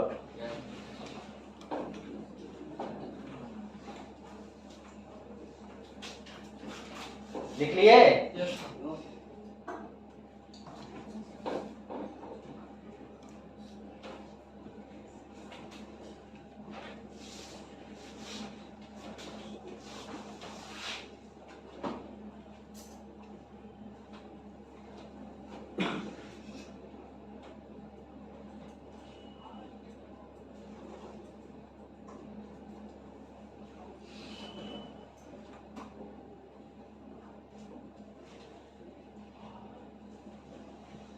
और इसके आगे प्रैक्टिस करने के लिए सवाल तुमको दे रहे हैं, ठीक है? इसको बंद कर दें। तो बच्चों आज हम लोग क्लास में पढ़ेंगे केमिकल बॉन्डिंग का सेकंड लेक्चर होगा, जिसमें हम लोग टाइप्स ऑफ केमिकल बॉन्ड देखेंगे। अगर मेनली देखा जाए केमिकल बॉन्ड वैसे तो कई टाइप के होते हैं, बट मेनली हम 3 टाइप का केमिकल बॉन्ड पढ़ेंगे। फर्स्ट है covalent bond, second ionic bond और थर्ड कोऑर्डिनेट बॉन्ड या इसी को डेटिव बॉन्ड बोलते हैं। और वैसे अगर देखा जाए hydrogen bond, van der Waals force of attraction, London force, dispersion force, कई टाइप के फोर्स ऑफ अट्रैक्शन होते हैं, लेकिन मेनली 3 टाइप का फोर्स ऑफ अट्रैक्शन हम लोग मेजर करेंगे, पहले देखेंगे समझेंगे। पहला आयनिक, दूसरा कोवैलेंट, तीसरा डेटिव या कोऑर्डिनेट बॉन्ड। तो हेडिंग लिखिएगा बच्चों सभी लोग, टाइप्स ऑफ, हेडिंग लिखिएगा बच्चा लोग, types of chemical bond, types of chemical bond, types of chemical bond, first, second, third। 3 type के केमिकल बॉन्ड मेनली हम लोग देखेंगे। First is ionic bond, first को आयोनिक बॉन्ड बोलते हैं, और इसी का दूसरा नाम है इलेक्ट्रोवायलेंट बॉन्ड, दूसरा नाम है इलेक्ट्रोवायलेंट बॉन्ड, इलेक्ट्रोवायलेंट बॉन्ड। और सेकंड है कोवैलेंट बॉन्ड, सेकंड को हम लोग कोवैलेंट बॉन्ड बोलेंगे। And third is coordinate bond, coordinate bond या इसी का दूसरा नाम है डेटिव बॉन्ड, डेटिव बॉन्ड। चाहे कोऑर्डिनेट बॉन्ड बोलो चाहे डेटिव बॉन्ड बोलो, बात एक ही है। तो 3 टाइप का बॉन्डिंग हम लोग सीखेंगे, आयनिक, कोवैलेंट और कोऑर्डिनेट। क्लियर है ना? तो फर्स्ट हम लोग देखते हैं आयनिक बॉन्ड। आखिर में आयनिक बॉन्ड है क्या? तो फर्स्ट हेडिंग आप लोग लिखिएगा बच्चों, आयोनिक बॉन्ड, आयोनिक बॉन्ड। आखिर में आयनिक बॉन्ड होता क्या है? देखो ध्यान देना, आयनिक बॉन्ड का मतलब होता है, नाम से लग रहा है कि इसमें आयन के बीच में फोर्स ऑफ अट्रैक्शन लगना चाहिए। अब आयन, हर कोई आयन्स में नहीं बदल सकता है। आयन्स में बदलने के लिए एक को इलेक्ट्रॉन लूज करना चाहिए तो दूसरे को इलेक्ट्रॉन गेन करना चाहिए। और इलेक्ट्रॉन लूजिंग और गेनिंग, अगर लूजिंग की बात किया जाए तो मेटल करता है, अगर गेनिंग की बात किया जाए तो नॉन मेटल करता है। इसका मतलब ये हुआ जो आयनिक बॉन्ड होगा मेटल और नॉन मेटल के बीच में बनेगा, क्योंकि मेटल इलेक्ट्रॉन को लूज करके कैटायन बना देगा और नॉन मेटल इलेक्ट्रॉन को गेन करके एनायन बना देगा। और कैटायन एनायन के बीच में जो फोर्स ऑफ अट्रैक्शन लगेगा उसी को इलेक्ट्रोस्टैटिक फोर्स ऑफ अट्रैक्शन यानी इलेक्ट्रोस्टैटिक बॉन्ड बोलते हैं, या उसी को आयनिक बॉन्ड बोलते हैं। तो ये क्या है? It is a force of attraction, या ऐसे लिख सकते हो the chemical bond, the chemical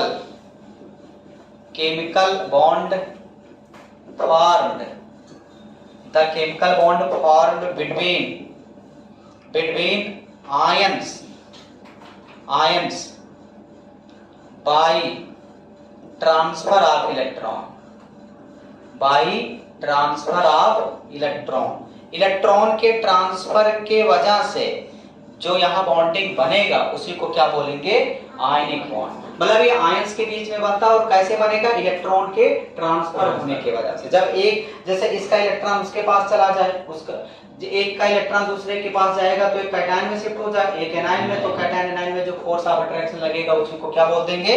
ionic bond. Clear है ना? अब दूसरा पॉइंट यहाँ हम लोग लिख सकते हैं, पहला पॉइंट ये था, दूसरा पॉइंट भी हम लोग लिख सकते हैं। आयनिक बॉन्ड की अगर बात किया जाए तो ionic bond it is formed between metal and non metal। ये मेटल और नॉन मेटल के बीच में बनता है। ये कहाँ बनता है? मेटल और नॉन मेटल के बीच में बनता है। फॉर एग्जाम्पल आप लोग ध्यान दीजिएगा। एग्जाम्पल की अगर बात किया जाए, जैसे हम लोग एग्जाम्पल ले लेते हैं NaCl का। फॉर एग्जाम्पल NaCl अगर देखा जाए सोडियम का इलेक्ट्रॉनिक कॉन्फ़िगरेशन करोगे तो कितना? 2 8 1। तो ये अपना इलेक्ट्रॉन निकाल देगा, तो ये बदल जाएगा किसमें? Na+ में। इसका इलेक्ट्रॉनिक कॉन्फ़िगरेशन 2 8 हो गया ना। और दूसरा एटम ले लेते हैं क्लोरीन, इसका 17 होता है एटॉमिक नंबर, तो इसका जब कॉन्फ़िगरेशन करेंगे 2 8 7। अब ये एक इलेक्ट्रॉन अगर गेन कर ले, तो ये बदल जाएगा Cl नेगेटिव में। इसका कॉन्फ़िगरेशन 2 8 8। तो अगर देखा जाए ये आयंस का ऑक्टेट कंप्लीट है, फिर भी इनके बीच में फोर्स ऑफ अट्रैक्शन प्लस और माइनस के वजह से लगेगा। कूलम्ब्स लॉ पढ़े हो ना? दो आयंस अगर एक साथ रखे हुए हैं तो r डिस्टेंस पर तो वहां फोर्स ऑफ अट्रैक्शन लगता है अगर चार्ज पार्टिकल है। तो यहाँ देखो cation anion Q1 Q2 r distance पर रखे हुए हैं, तो यहाँ फोर्स ऑफ अट्रैक्शन लगेगा। यहाँ फोर्स ऑफ अट्रैक्शन ऐसे दोनों आयंस के बीच में लगेगा। ऐसा फोर्स ऑफ अट्रैक्शन होता है, ये नहीं कैसे डंडा लगा हुआ है, इस टाइप का नहीं। तो ये जो फोर्स ऑफ अट्रैक्शन है इसी को हम लोग बोलते हैं आयनिक बॉन्ड। इसी को आयनिक बॉन्ड बोलेंगे, या इसी का दूसरा नाम है इलेक्ट्रोस्टैटिक फोर्स ऑफ अट्रैक्शन, या इसी को इलेक्ट्रोस्टैटिक बॉन्ड भी बोलते हैं। बात क्लियर है कि नहीं? जैसे दूसरा एग्जांपल, एक और एग्जांपल लेते हैं बच्चों, MgCl2 तुम ले लो, मैग्नीशियम डाइक्लोराइड। अच्छा, मैग्नीशियम को हम लोग बनाए अगर ये है Mg, तो मैग्नीशियम के वैलेंस शेल में कितना इलेक्ट्रॉन होगा? 2 इलेक्ट्रॉन, क्योंकि ये सेकंड A ग्रुप का है ना। तो 2 इलेक्ट्रॉन वैलेंस शेल में है, तो 2 इलेक्ट्रॉन ऐसे बना सकते हैं। और ऐसे हम लोग क्लोरीन ले लें, तो क्लोरीन के वैलेंस शेल में 7 इलेक्ट्रॉन होगा। इलेक्ट्रॉन को हम दिखा दें, इनके पास 2 इलेक्ट्रॉन है और इसके पास 7 इलेक्ट्रॉन है, 7 इलेक्ट्रॉन, और इसके पास भी 7 इलेक्ट्रॉन। तो अब ये क्या करेगा? ये अपना इलेक्ट्रॉन दोनों लूज कर देगा, 2 इलेक्ट्रॉन ये निकाल देगा। और 2 इलेक्ट्रॉन जब निकालेगा तो मैग्नीशियम खुद बदल जाएगा किसमें? मैग्नीशियम 2+ में। और 1 इलेक्ट्रॉन ये क्लोरीन ले लेगा, और 1 इलेक्ट्रॉन ही ये क्लोरीन लेगा, ये ध्यान देना। तो ये बदल जाएगा Cl नेगेटिव में, और ये क्लोरीन बदल जाएगा Cl नेगेटिव में। अब यहाँ देखिए प्लस माइनस चार्ज हो गया, तो यहाँ जो प्लस माइनस की वजह से जो फोर्स ऑफ अट्रैक्शन लगेगा, क्लोरीन और मैग्नीशियम के बीच में जो फोर्स ऑफ अट्रैक्शन लगेगा, इधर भी फोर्स ऑफ अट्रैक्शन लग रहा है। इस पार्टिकुलर फोर्स ऑफ अट्रैक्शन को हम लोग क्या बोलते हैं? ये दोनों हो जाएंगे क्या? Ionic bond. इसको हम लोग बोलते हैं क्या? Ionic bond. या इसी को बोलते हैं electrostatic force of attraction between magnesium and chlorine. इसका मतलब ये बात क्लियर हो जा रहा है, ध्यान देना। इसका मतलब ये क्लियर हो रहा है कि जितना ज्यादा चार्ज होगा, F इक्वल टू क्या पढ़े हैं फिजिक्स में? F equal to Q1.Q2/r²। इसका मतलब जितना चार्ज ज्यादा होगा plus minus, force of attraction उतना ज्यादा है। मतलब इलेक्ट्रोस्टैटिक फोर्स ऑफ अट्रैक्शन ज्यादा, मतलब आयनिक बॉन्ड का स्ट्रेंथ ज्यादा, मतलब मजबूत आयनिक बॉन्ड बनेगा। और जितना रेडियस ज्यादा होगा, मतलब डिस्टेंस ज्यादा होगा, मतलब एटॉमिक साइज ज्यादा होगा, तो उसका डिस्टेंस बढ़ जाएगा। तो डिस्टेंस अगर ज्यादा होगा यानी एटॉमिक साइज बड़ा होगा, तो फोर्स ऑफ अट्रैक्शन कम हो जाएगा। और फोर्स ऑफ अट्रैक्शन कम मतलब आयनिक बॉन्ड कम हो जाएगा, कमजोर हो जाएगा, जल्दी टूट सकता है। तो ये ध्यान देना, आयनिक बॉन्ड डिपेंड करता है किस पर? पहला नंबर फोर्स ऑफ अट्रैक्शन पर। फोर्स ऑफ अट्रैक्शन डिपेंड करेगा किस पर? चार्ज पर। चार्ज ज्यादा तो फोर्स ऑफ अट्रैक्शन ज्यादा, फोर्स ऑफ अट्रैक्शन ज्यादा तो आयनिक बॉन्ड ज्यादा। और दूसरा किस पर डिपेंड करेगा? Size of ion. अगर आयन का साइज बड़ा है तो फोर्स ऑफ अट्रैक्शन कम हो जाएगा, आयनिक बॉन्ड कमजोर हो जाएगा। क्लियर है कि नहीं? तो आगे भी बताते हैं और डिटेल में, पहले इसको नोट करो, इसको लिख लीजिए फिर आगे बढ़ते हैं।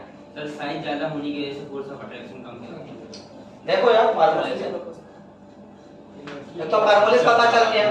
और दूसरा, जब साइज बड़ा हो जाएगा तो न्यूक्लियस से आउटर इलेक्ट्रॉन का डिस्टेंस ज्यादा नहीं हो गया, तो अपने वाला बेचारा नहीं अट्रैक्ट कर पाएगा तो पड़ोसी को कैसे अट्रैक्ट कर पाएगा? पता चला घर में ही तुम्हारा व्यवहार नहीं सही है, तो पड़ोसी को कैसे अट्रैक्ट कर पाओगे? लड़ाई झगड़ा कर रहे हो घरे में ही, देखते हो विकास घर में डेली सुबह सुबह हो जाता है लड़ाई। तो जब घर छोटा रहेगा तब लड़ाई झगड़ा नहीं होगा, क्योंकि फोर्स ऑफ अट्रैक्शन ज्यादा होगा। और पता चला घर में जो है 75 परिवार हो गए, 5 दर्जन भाई हैं, 1 दर्जन बहन है, तो वहां स्क्रीनिंग इफेक्ट ज्यादा नहीं हो जाएगा, इनर सेल में इलेक्ट्रॉन रिपल्सन मारने लगेंगे। इसीलिए बोला जाता है छोटा परिवार स्टेबल परिवार, क्योंकि स्क्रीनिंग इफेक्ट वहां कम होगा। स्क्रीनिंग इफेक्ट मतलब इनर इलेक्ट्रॉन कम रहेंगे ना, तो फोर्स ऑफ अट्रैक्शन बना रहेगा।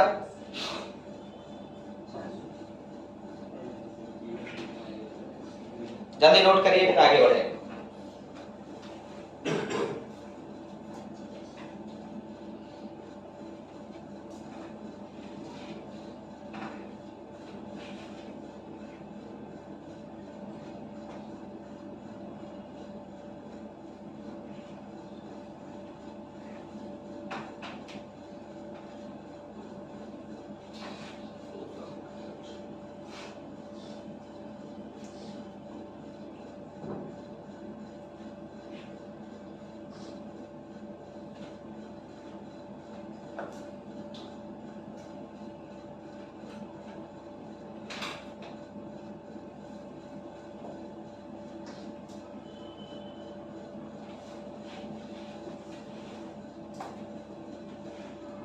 देख लिए बच्चों, चैप्टर बहुत इंपॉर्टेंट है, एक एक कॉन्सेप्ट इसका समझ करके आगे बढ़ना है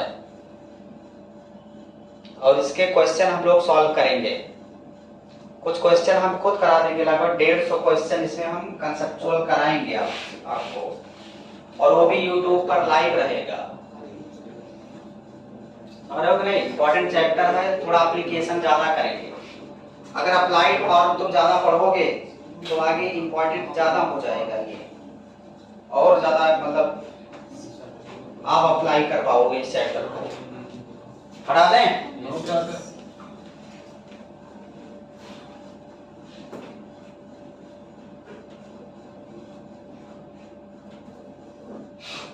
तो बच्चों हम लोग आगे बढ़ते हैं, देखिए ध्यान से। अब आयनिक बॉन्ड बनने का क्या कंडीशन है ये आपको पता होना चाहिए। तो नेक्स्ट हेडिंग आप लोग लिखिएगा, नेक्स्ट हेडिंग बच्चा लोग, condition for ionic bond. Ionic bond बनने का कंडीशन क्या है? कंडीशन फॉर आयनिक बॉन्ड, तो 3 कंडीशन है बच्चों। आयनिक बॉन्ड बनने का 3 कंडीशन है। कंडीशन नंबर 1, आयनिक बॉन्ड तभी बनेगा जब दोनों में से एक मेटल हो और दूसरा नॉन मेटल हो, पहला कंडीशन। क्लियर है? दूसरा कंडीशन, अच्छा मेटल अगर है तो अच्छा मेटल होगा तो ज्यादा बेटर होगा। Yes sir. बेकार मेटल होगा तो मतलब ही नहीं है। मतलब मेटल हो तो अच्छा मेटल हो, और नॉन मेटल हो तो अच्छा नॉन मेटल हो। और कब अच्छा मेटल और नॉन मेटल होगा? जब मेटल का आयनाइजेशन एनर्जी कम होगा, तभी तो अपना इलेक्ट्रॉन दे पाएगा।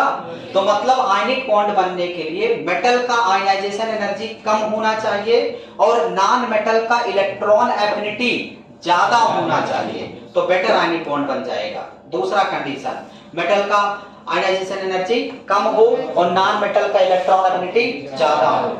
अब जब एक का आयनाइजेशन एनर्जी कम होगा तो इलेक्ट्रॉन जल्दी निकलेगा, और दूसरे के इलेक्ट्रॉन एफिनिटी ज्यादा है तो जल्दी वो गेन कर लेगा, तो कैटायन एनायन जल्दी बन जाएगा, तो जल्दी वहां आयनिक बॉन्ड बन जाएगा। तीसरा कंडीशन है कि दोनों एटम का जो इलेक्ट्रोनेगेटिविटी डिफरेंस है वो 1.7 से ज्यादा होना चाहिए। अगर 1.7 से इलेक्ट्रोनेगेटिव डिफरेंस से कम है तो वहां कोवैलेंट बॉन्ड बन जाएगा, वहां आयनिक बॉन्ड नहीं बनेगा। तो कंडीशन नंबर 1 कंटिन्यू करिए, लिखो it is formed between metal and non metal. It is formed between metal and non-metal. It is formed between metal and non-metal. Metal और नॉन मेटल के बीच में बनेगा। Condition number 1, it is formed between metal and non-metal. लिख लिए? Second, metal should have minimum ionisation energy. Metal का क्या होना चाहिए? आयनाइजेशन एनर्जी कम होना चाहिए। Metal should have minimum ionisation energy. जब आयनाइजेशन एनर्जी कम होगा तभी तो इलेक्ट्रॉन देगा। Metal should have minimum ionisation energy and non metal should have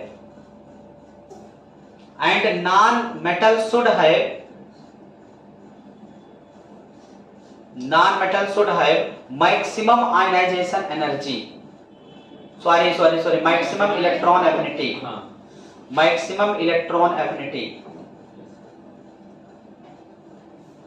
non metal का इलेक्ट्रॉन एफिनिटी मैक्सिमम होना चाहिए, लिख लिए? और third, electronegativity difference. Electronegativity difference ज्यादा होना चाहिए 1.7 से बिटवीन एटम। जो एटम के बीच में आयनिक बॉन्ड बन रहा है उसकी इलेक्ट्रोनेगेटिविटी का डिफरेंस क्या होना चाहिए? 1.7 से ज्यादा होना चाहिए, तब उस कंडीशन में आयनिक बॉन्ड बनेगा। 3 कंडीशन है, बहुत इंपॉर्टेंट बात है, ध्यान देना। क्लियर है बच्चों? बताओ, किसी को कोई समस्या है यहां तक? आप समझिए ध्यान से। जब आयनिक बॉन्ड बन गया तो आयनिक कंपाउंड बनेगा। जैसे मान लिया 2 एटम है आपस में कंबाइंड हुए, तो जब आयनिक बॉन्ड के थ्रू कंबाइंड होंगे तो आयनिक कंपाउंड बन गया। समझ रहे हो कि नहीं? तो आयनिक कंपाउंड जब बन गया जिसमें आयनिक बॉन्ड है तो उसकी प्रॉपर्टी अलग अलग तरीके से होने लगेगा। तो आयनिक कंपाउंड की क्या प्रॉपर्टी होता है ये हमें ध्यान देना, उसके कैरेक्टरिस्टिक क्या होते हैं। सबसे पहली बात तो ये, आयनिक बॉन्ड आयंस के वजह से बनने के वजह से फोर्स ऑफ अट्रैक्शन बहुत ज्यादा होता। आयंस के बीच में फोर्स ऑफ अट्रैक्शन सबसे ज्यादा। तो जितना भी बॉन्डिंग तुम्हारी केमिस्ट्री में है सबसे ज्यादा स्ट्रॉन्ग बॉन्ड होता है आयनिक बॉन्ड। आयनिक बॉन्ड सबसे ज्यादा स्ट्रॉन्ग होता है। तो जब ये बताओ बॉन्ड स्ट्रॉन्ग होगा तो एटम आपस में अच्छे से कॉम्पैक्टली अरेंजमेंट में होंगे, तो क्या वो जल्दी मेल्ट हो पाएगा? मेल्ट होने मतलब कि दूर दूर जाना। जैसे ये सॉलिड है तो इसको मेल्ट करना तो लिक्विड में बदलना चाहिए ना, तो लिक्विड में बदलने के लिए कांस्टिट्यूएंट पार्टिकल दूर आएगा तभी तो होगा, और गैस में बदलने के लिए और दूर होना चाहिए। तो जब इसमें टाइटली फोर्स ऑफ अट्रैक्शन से बॉन्डेड है कांस्टिट्यूएंट पार्टिकल, तो क्या ये मेल्ट हो पाएगा? नहीं। क्या ये बॉयल हो पाएगा? नहीं। तो इसका मतलब मेल्टिंग और बॉइलिंग पॉइंट जो आयनिक कंपाउंड होते हैं उनका ज्यादा होता है। रीजन क्या है? क्योंकि वहां force of attraction between ions ज्यादा होता है। ये क्रिस्टलाइन नेचर के होते हैं। क्रिस्टलाइन नेचर मतलब क्रिस्टल के रूप में होते हैं। आयनिक कंपाउंड की प्रॉपर्टी होता है, ये ज्यादातर आयनिक कंपाउंड सॉलिड स्टेट में होते हैं और सॉलिड स्टेट में जो सब्सटेंस आ जाता है वो क्रिस्टल के रूप में हो जाता है। तीसरा अगर प्रॉपर्टी की बात करें, बहुत इंपॉर्टेंट बात है, ये ध्यान देना। आयनिक कंपाउंड मतलब कैटायन एनायन। जैसे नमक का एक टुकड़ा ले लो, जैसे नमक पहले आता था बोरे में नमक आता था और ऐसे गोला गोला रहता था, क्रिस्टल के रूप में नमक आता था, तो गोल गोल ऐसे नमक रहता था टुकड़ा ना, तो क्या उसमें इलेक्ट्रिसिटी कंडक्ट तो हो पाएगा? नमक का अगर टुकड़ा ले लिया जाए सॉलिड स्टेट में और नमक के टुकड़े से उधर इतना बड़ा नमक का टुकड़ा इधर इलेक्ट्रिसिटी कनेक्ट करें इधर, तो क्या इलेक्ट्रिसिटी कनेक्ट हो पाएगा? नहीं, क्योंकि उसके आयन दौड़ नहीं पाएंगे, क्योंकि वो सॉलिड स्टेट में है, वो एकदम कॉम्पैक्टली उनका जो पोजीशन है वो फिक्स है, आयन इधर उधर नहीं दौड़ सकते हैं। तो सॉलिड स्टेट में अगर देखा जाए ionic compound bad conductor of electricity होता है, क्योंकि वहां आयंस नहीं रिमूव कर सकता है। बात समझ में आया? लेकिन वही जो सॉलिड कंपाउंड है, आयनिक कंपाउंड है, अगर लिक्विड स्टेट में शिफ्ट कर दो या उसको मोल्टन स्टेट में लेकर चले जाओ, यानी नमक का घोल बना दो या नमक को पिघला दो, तो मॉल्टन स्टेट में, अगर मॉल्टन स्टेट का मतलब जानते हो, कोई भी यानी कंपाउंड अगर 100% प्योर है और वो लिक्विड में शिफ्ट हो गया तो उसको मॉल्टन स्टेट बोलते हैं। और एक्वस सॉल्यूशन क्या बोलेंगे, उसके कुछ पार्टिकल को पानी में मिला दें तो एक्वस सॉल्यूशन बन गया।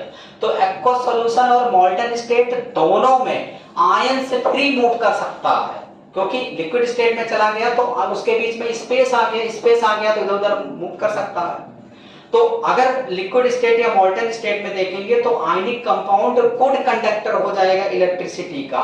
रीजन क्या है, क्योंकि वहां आयन से फ्री मूव कर सकते हैं।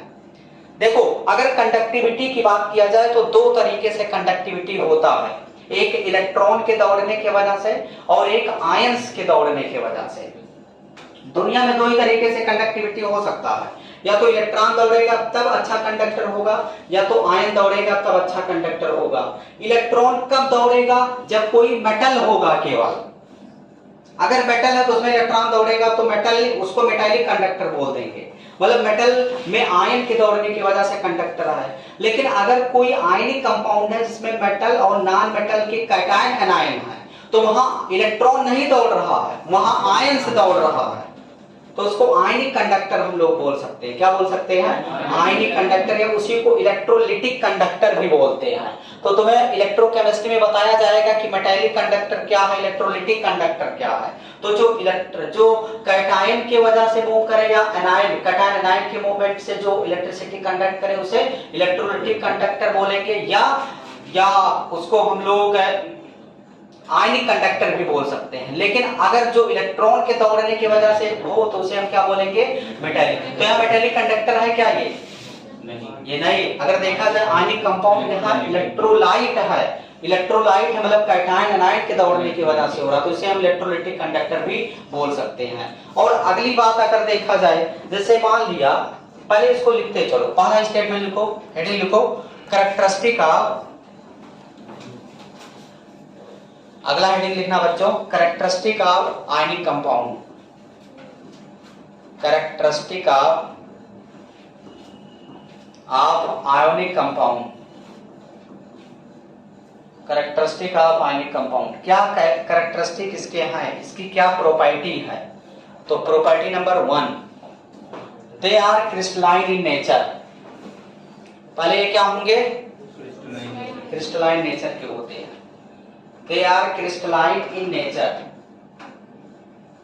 पहला स्टेटमेंट लिख लो, they are crystalline in nature. They are crystalline in nature. They are crystalline in nature. देख लिया। सेकेंड पॉइंट, इसका मेल्टिंग पॉइंट और बॉइलिंग पॉइंट क्या होगा, देखो melting and boiling point high, melting and boiling point high due to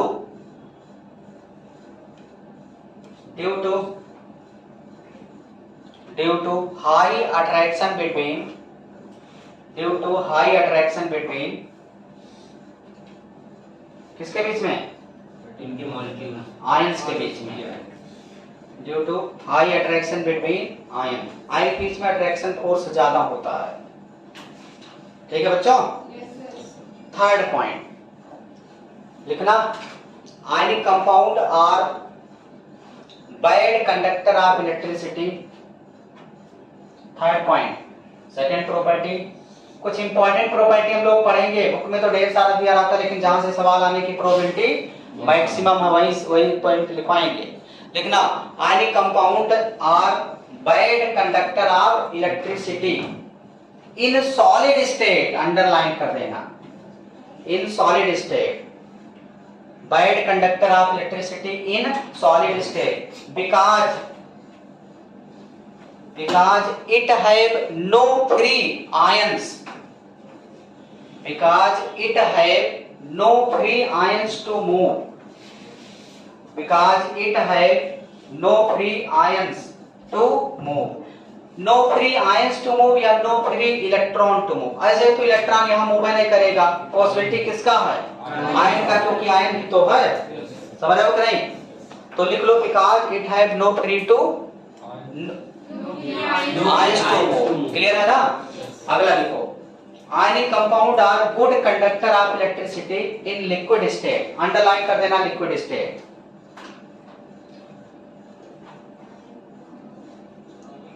ionic compound are good conductor of electricity, good conductor of electricity in किसमें liquid state और मॉल्टन state, liquid state और मॉल्टन state, liquid state और मॉल्टन state, because it had free ions to move, because it had free ions to move।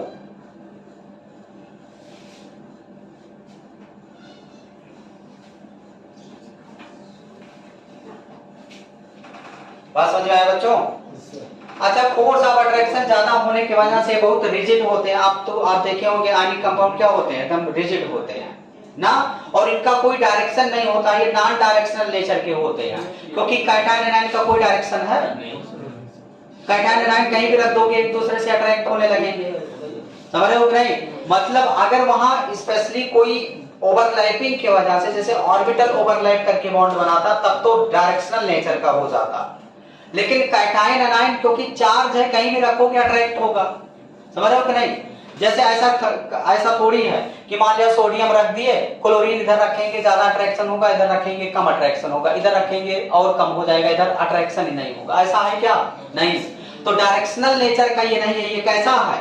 Non directional nature का। तो लिखो ionic compound are rigid, हाँ 5वां point, ionic compound are rigid and non directional in nature. Ionic compound are rigid and non-directional in nature, and non-directional underline कर दो, non-directional मतलब जिसका direction ना हो, non-directional in nature, hence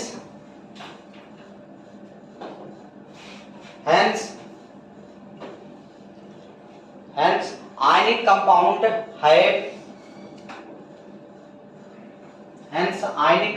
है, इस वजह से आयनिक कंपाउंड में है नो ज्योमेट्री, इसकी कोई ज्योमेट्री नहीं होती है। ज्योमेट्री मतलब इसका कोई स्ट्रक्चर नहीं होता, पार्टिकुलर कोई मतलब शेप नहीं होता है नो ज्योमेट्री। ज्योमेट्री मतलब जैसे टेट्राहेड्रल, ट्राइगोनल, प्लेनर या स्क्वायर पिरामिडल, इस टाइप का कोई ज्योमेट्री नहीं होता। Hence ionic compound have no geometry and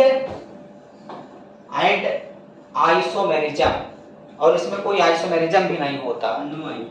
हाँ, आइसोमेरिज्म मतलब आगे तुम्हें डिटेल में पढ़ाएंगे आइसोमेरिज्म है क्या। ऑर्गेनिक में मतलब जिसका मॉलिक्यूलर फार्मूला सेम हो लेकिन स्ट्रक्चर अलग अलग हो, तो इसका स्ट्रक्चर सेम हो जाएगा क्योंकि सेम टाइप का फोर्स ऑफ अट्रैक्शन है, नॉन डायरेक्शनल नेचर का है, तो इसलिए इसमें कोई आइसोमेरिज्म भी नहीं होता। आइसोमेरिज्म के लिए अलग अलग तरीके का अरेंजमेंट, जैसे इधर कोई एटम है इधर रख दो तो दूसरा से माना जाने लगे, इधर रख दे तो उसका नाम बदल जाए। तो यहाँ अगर क्लोरीन का कहीं भी रखो सोडियम के साथ तो NaCl ही माना जाएगा, तो इसलिए इसको बोला जाता है ये नॉन डायरेक्शनल नेचर। जैसे फॉर एग्जांपल देखना बच्चों, जैसे मान लिया हम NaCl का स्ट्रक्चर बनाएं, देखना बच्चों NaCl का स्ट्रक्चर बनाएं, तो मान लिया सोडियम यहाँ है। अब अगर हम क्लोरीन लिखना चाहें, चाहे Cl नेगेटिव यहाँ हो, चाहे Cl नेगेटिव यहाँ हो, चाहे Cl नेगेटिव यहाँ हो, चाहे Cl नेगेटिव यहाँ हो, चाहे Cl नेगेटिव यहाँ हो, चाहे यहाँ हो, सब तरीके से अट्रैक्ट होगा, बराबर फोर्स ऑफ अट्रैक्शन लगेगा। डिस्टेंस सेम होगा तो फोर्स ऑफ अट्रैक्शन बराबर होगा, सबसे अट्रैक्ट होगा। तो क्या डायरेक्शन डिपेंड कर रहा है? नहीं डिपेंड कर रहा, इसीलिए इसका नाम पड़ गया क्या? ये क्या है? नॉन डायरेक्शनल नेचर का है। मान लिया तुम किसी से अट्रैक्ट हो रहे हो, तो तुम चाहे उस सीट पर बैठोगे तभी उससे अट्रैक्ट होगे, इस सीट पर बैठा देंगे तभी तुम अट्रैक्ट होगे, फर्श पर बैठा दिए तभी तुम अट्रैक्ट होगे। समझ रहे हो कि नहीं? क्योंकि तुम्हारा अट्रैक्शन किसी के प्रति क्या है? नॉन डायरेक्शन, तगड़ा नहीं है, नॉन डायरेक्शन। समझ नहीं आया? चलो क्या डिस्टेंस तो सेम होना चाहिए। डिस्टेंस घट जाएगा बढ़ जाएगा तो थोड़ा डायरेक्शन कम हो जाएगा, लेकिन डायरेक्शन खाली चेंज किया जा रहा है, डिस्टेंस उससे बराबर है। ठीक है बच्चों, चलो नोट करो, लिख लो जल्दी से। फिर हेडिंग लिखिए light is energy. Light is energy, पहले इसको बना लो फिर बताएं।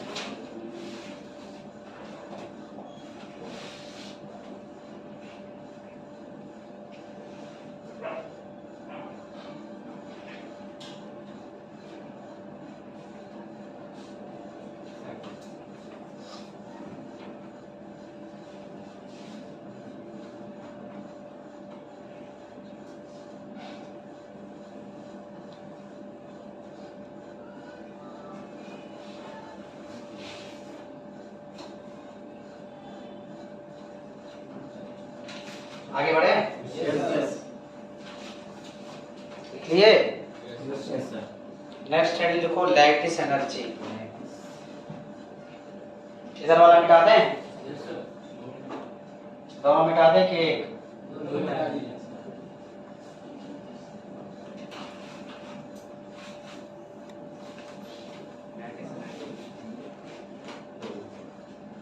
Heading light is energy.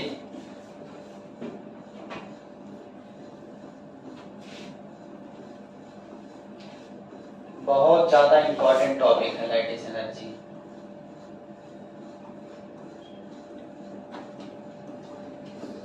Light is energy है क्या? ध्यान देना बच्चों। लाइट इज एनर्जी मतलब सबसे पहले लाइट इज क्या है पहले ये समझो। लाइट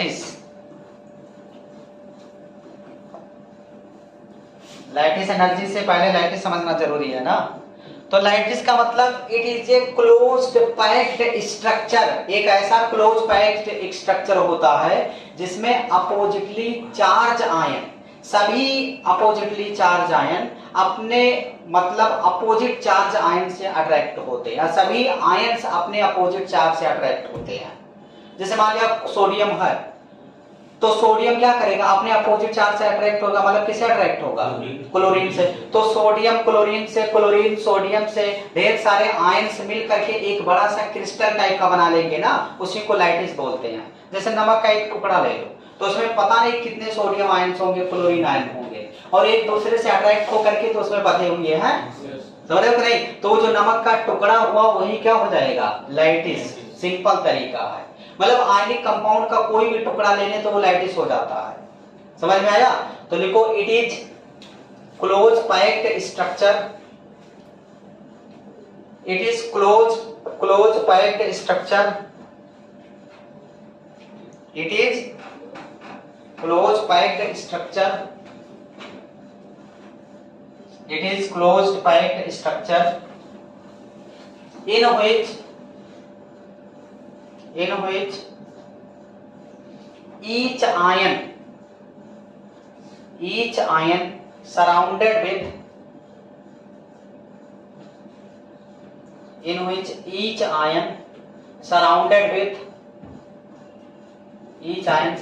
with किससे सराउंडेड होगा?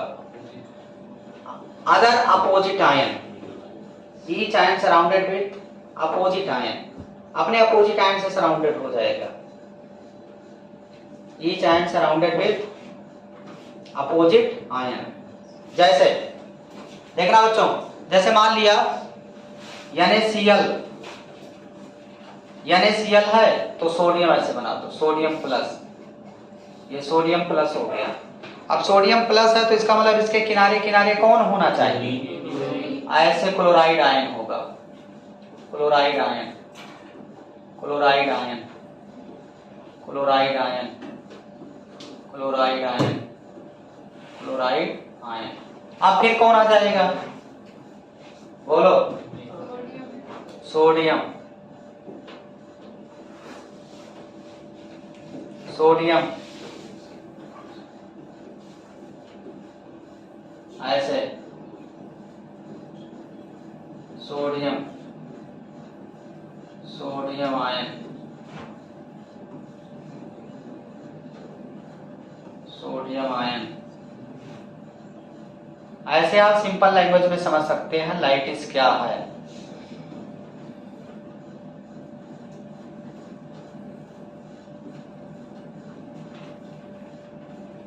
ऐसे यही ये पूरा जो सिस्टम आप देख रहे हो ना, ये क्या है? लाइटिस है। इसी को हम लोग बोलते हैं लाइटिस। ये लाइटिस है। ओके बोलो यस सर। समझना ध्यान से। अब इस लाइटिस को बनाने में ध्यान देना बच्चों। जैसे ये बना कैसे है? सोडियम पॉजिटिव गैसियस स्टेट में होना चाहिए।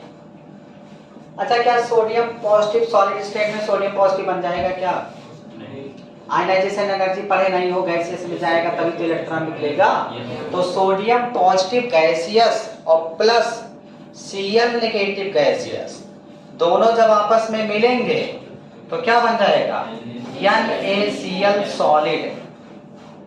और NaCl सॉलिड जो है यही क्या है? लाइटिस है। यही क्या है बच्चा? लाइटिस है। ध्यान देना। अच्छा, इनके बीच में फोर्स ऑफ अट्रैक्शन लग रहा है ना? और कहीं भी दुनिया में फोर्स ऑफ अट्रैक्शन लगे तो क्या होता है? फोर्स ऑफ अट्रैक्शन अगर कहीं लग रहा है तो क्या होगा? एनर्जी इमिट होगा। और एनर्जी इमिट होगा तो एक्सोथर्मिक प्रोसेस, हीट रिलीज हो रहा है ना। तो यहां समझना बच्चों, मतलब जब 1 mole of cation and 1 mole of anion आपस में कंबाइंड होंगे तो 1 मोल ऑफ आयनिक कंपाउंड के फॉर्मेशन में जो हीट रिलीज होता है, जो अमाउंट ऑफ एनर्जी रिलीज होगा, उसी को लाइटिस एनर्जी बोल देते हैं।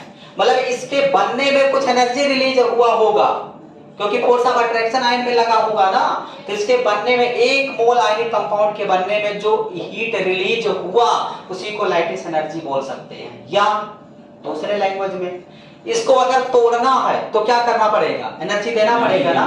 इसको तोड़ने के लिए जो एनर्जी हम प्रोवाइड करेंगे, देंगे, इंडोथर्मिक हो जाएगा क्योंकि फोर्स ऑफ अट्रैक्शन से बना था, एनर्जी देंगे तभी टूटेगा। तो इसको 1 मोल लाइटिस क्रिस्टल को या 1 मोल आयनिक कंपाउंड को तोड़ने में, ब्रेक करने में जो एनर्जी हम प्रोवाइड करेंगे उसको लाइटिस एनर्जी बोल सकते हैं। या पलट दो फिर से, 1 मोल क्रिस्टल लाइटिस या 1 मोल लाइटिस या 1 मोल आयनिक कंपाउंड के उसके गैसीय कांस्टिट्यूएंट आयन, गैसियस कांस्टिट्यूएंट आयन से बनने में जो एनर्जी रिलीज होता है उसको क्या बोल देते हैं? लाइटिस एनर्जी। बात समझ में आया? तो देखो यहां से वहां गया तो यहां एनर्जी रिलीज हुआ, नेगेटिव साइन से लिख रहे हैं, एनर्जी रिलीज हुआ। तो इस रिलीज एनर्जी को क्या बोल दिया? लाइटिस एनर्जी। और ये नेगेटिव है तो एक्सोथर्मिक होगा ही, क्लियर ना। और यहां इसको तोड़ना है तो तोड़ना है तब ये जाकर के अपने कांस्टिट्यूएंट आयन में बदलेगा। तो यहाँ एनर्जी क्या करना पड़ेगा? देना पड़ेगा। तो ये जो गिवन एनर्जी है इसको भी क्या बोल सकते हैं? लाइटिस एनर्जी। तो लाइटिस एनर्जी पॉजिटिव भी हो सकता है और नेगेटिव। अगर लाइटिस बन रहा है तो क्या होगा? नेगेटिव। और अगर लाइटिस टूट रहा है तो पॉजिटिव। क्लियर है कि नहीं? तो लिख सकते हैं amount of energy release when 1 mole of ionic compound क्या है बच्चा? लाइटिस है, क्रिस्टल लाइटिस है ना। 1 mole ionic compound and lightis. When 1 mole of ionic compound is formed by gaseous constituent ions. Okay. इसी को क्या बोलते हैं? इज कॉल्ड क्या? Lattice energy. तो यहाँ हम फॉर्मेशन के रिस्पेक्ट में लिखते हैं, इसलिए रिलीज लिख दिया। अगर हम ब्रेकिंग के रिस्पेक्ट में लिखते तब अमाउंट ऑफ एनर्जी एब्जॉर्ब लिख देते।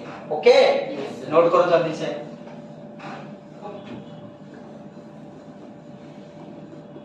Factor affecting lattice energy.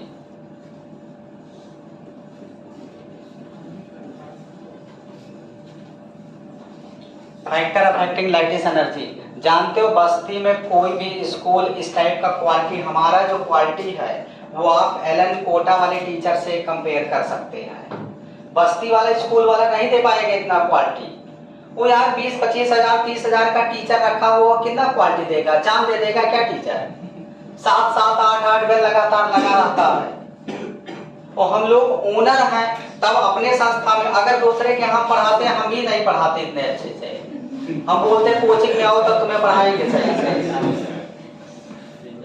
समझ रहे हो? हम जहाँ पढ़ाते थे, इसके पहले हम 2-3 साल पहले पढ़ाते थे स्कूल में, तो वहां 2 बुक हुआ करता है, एक पार्ट 1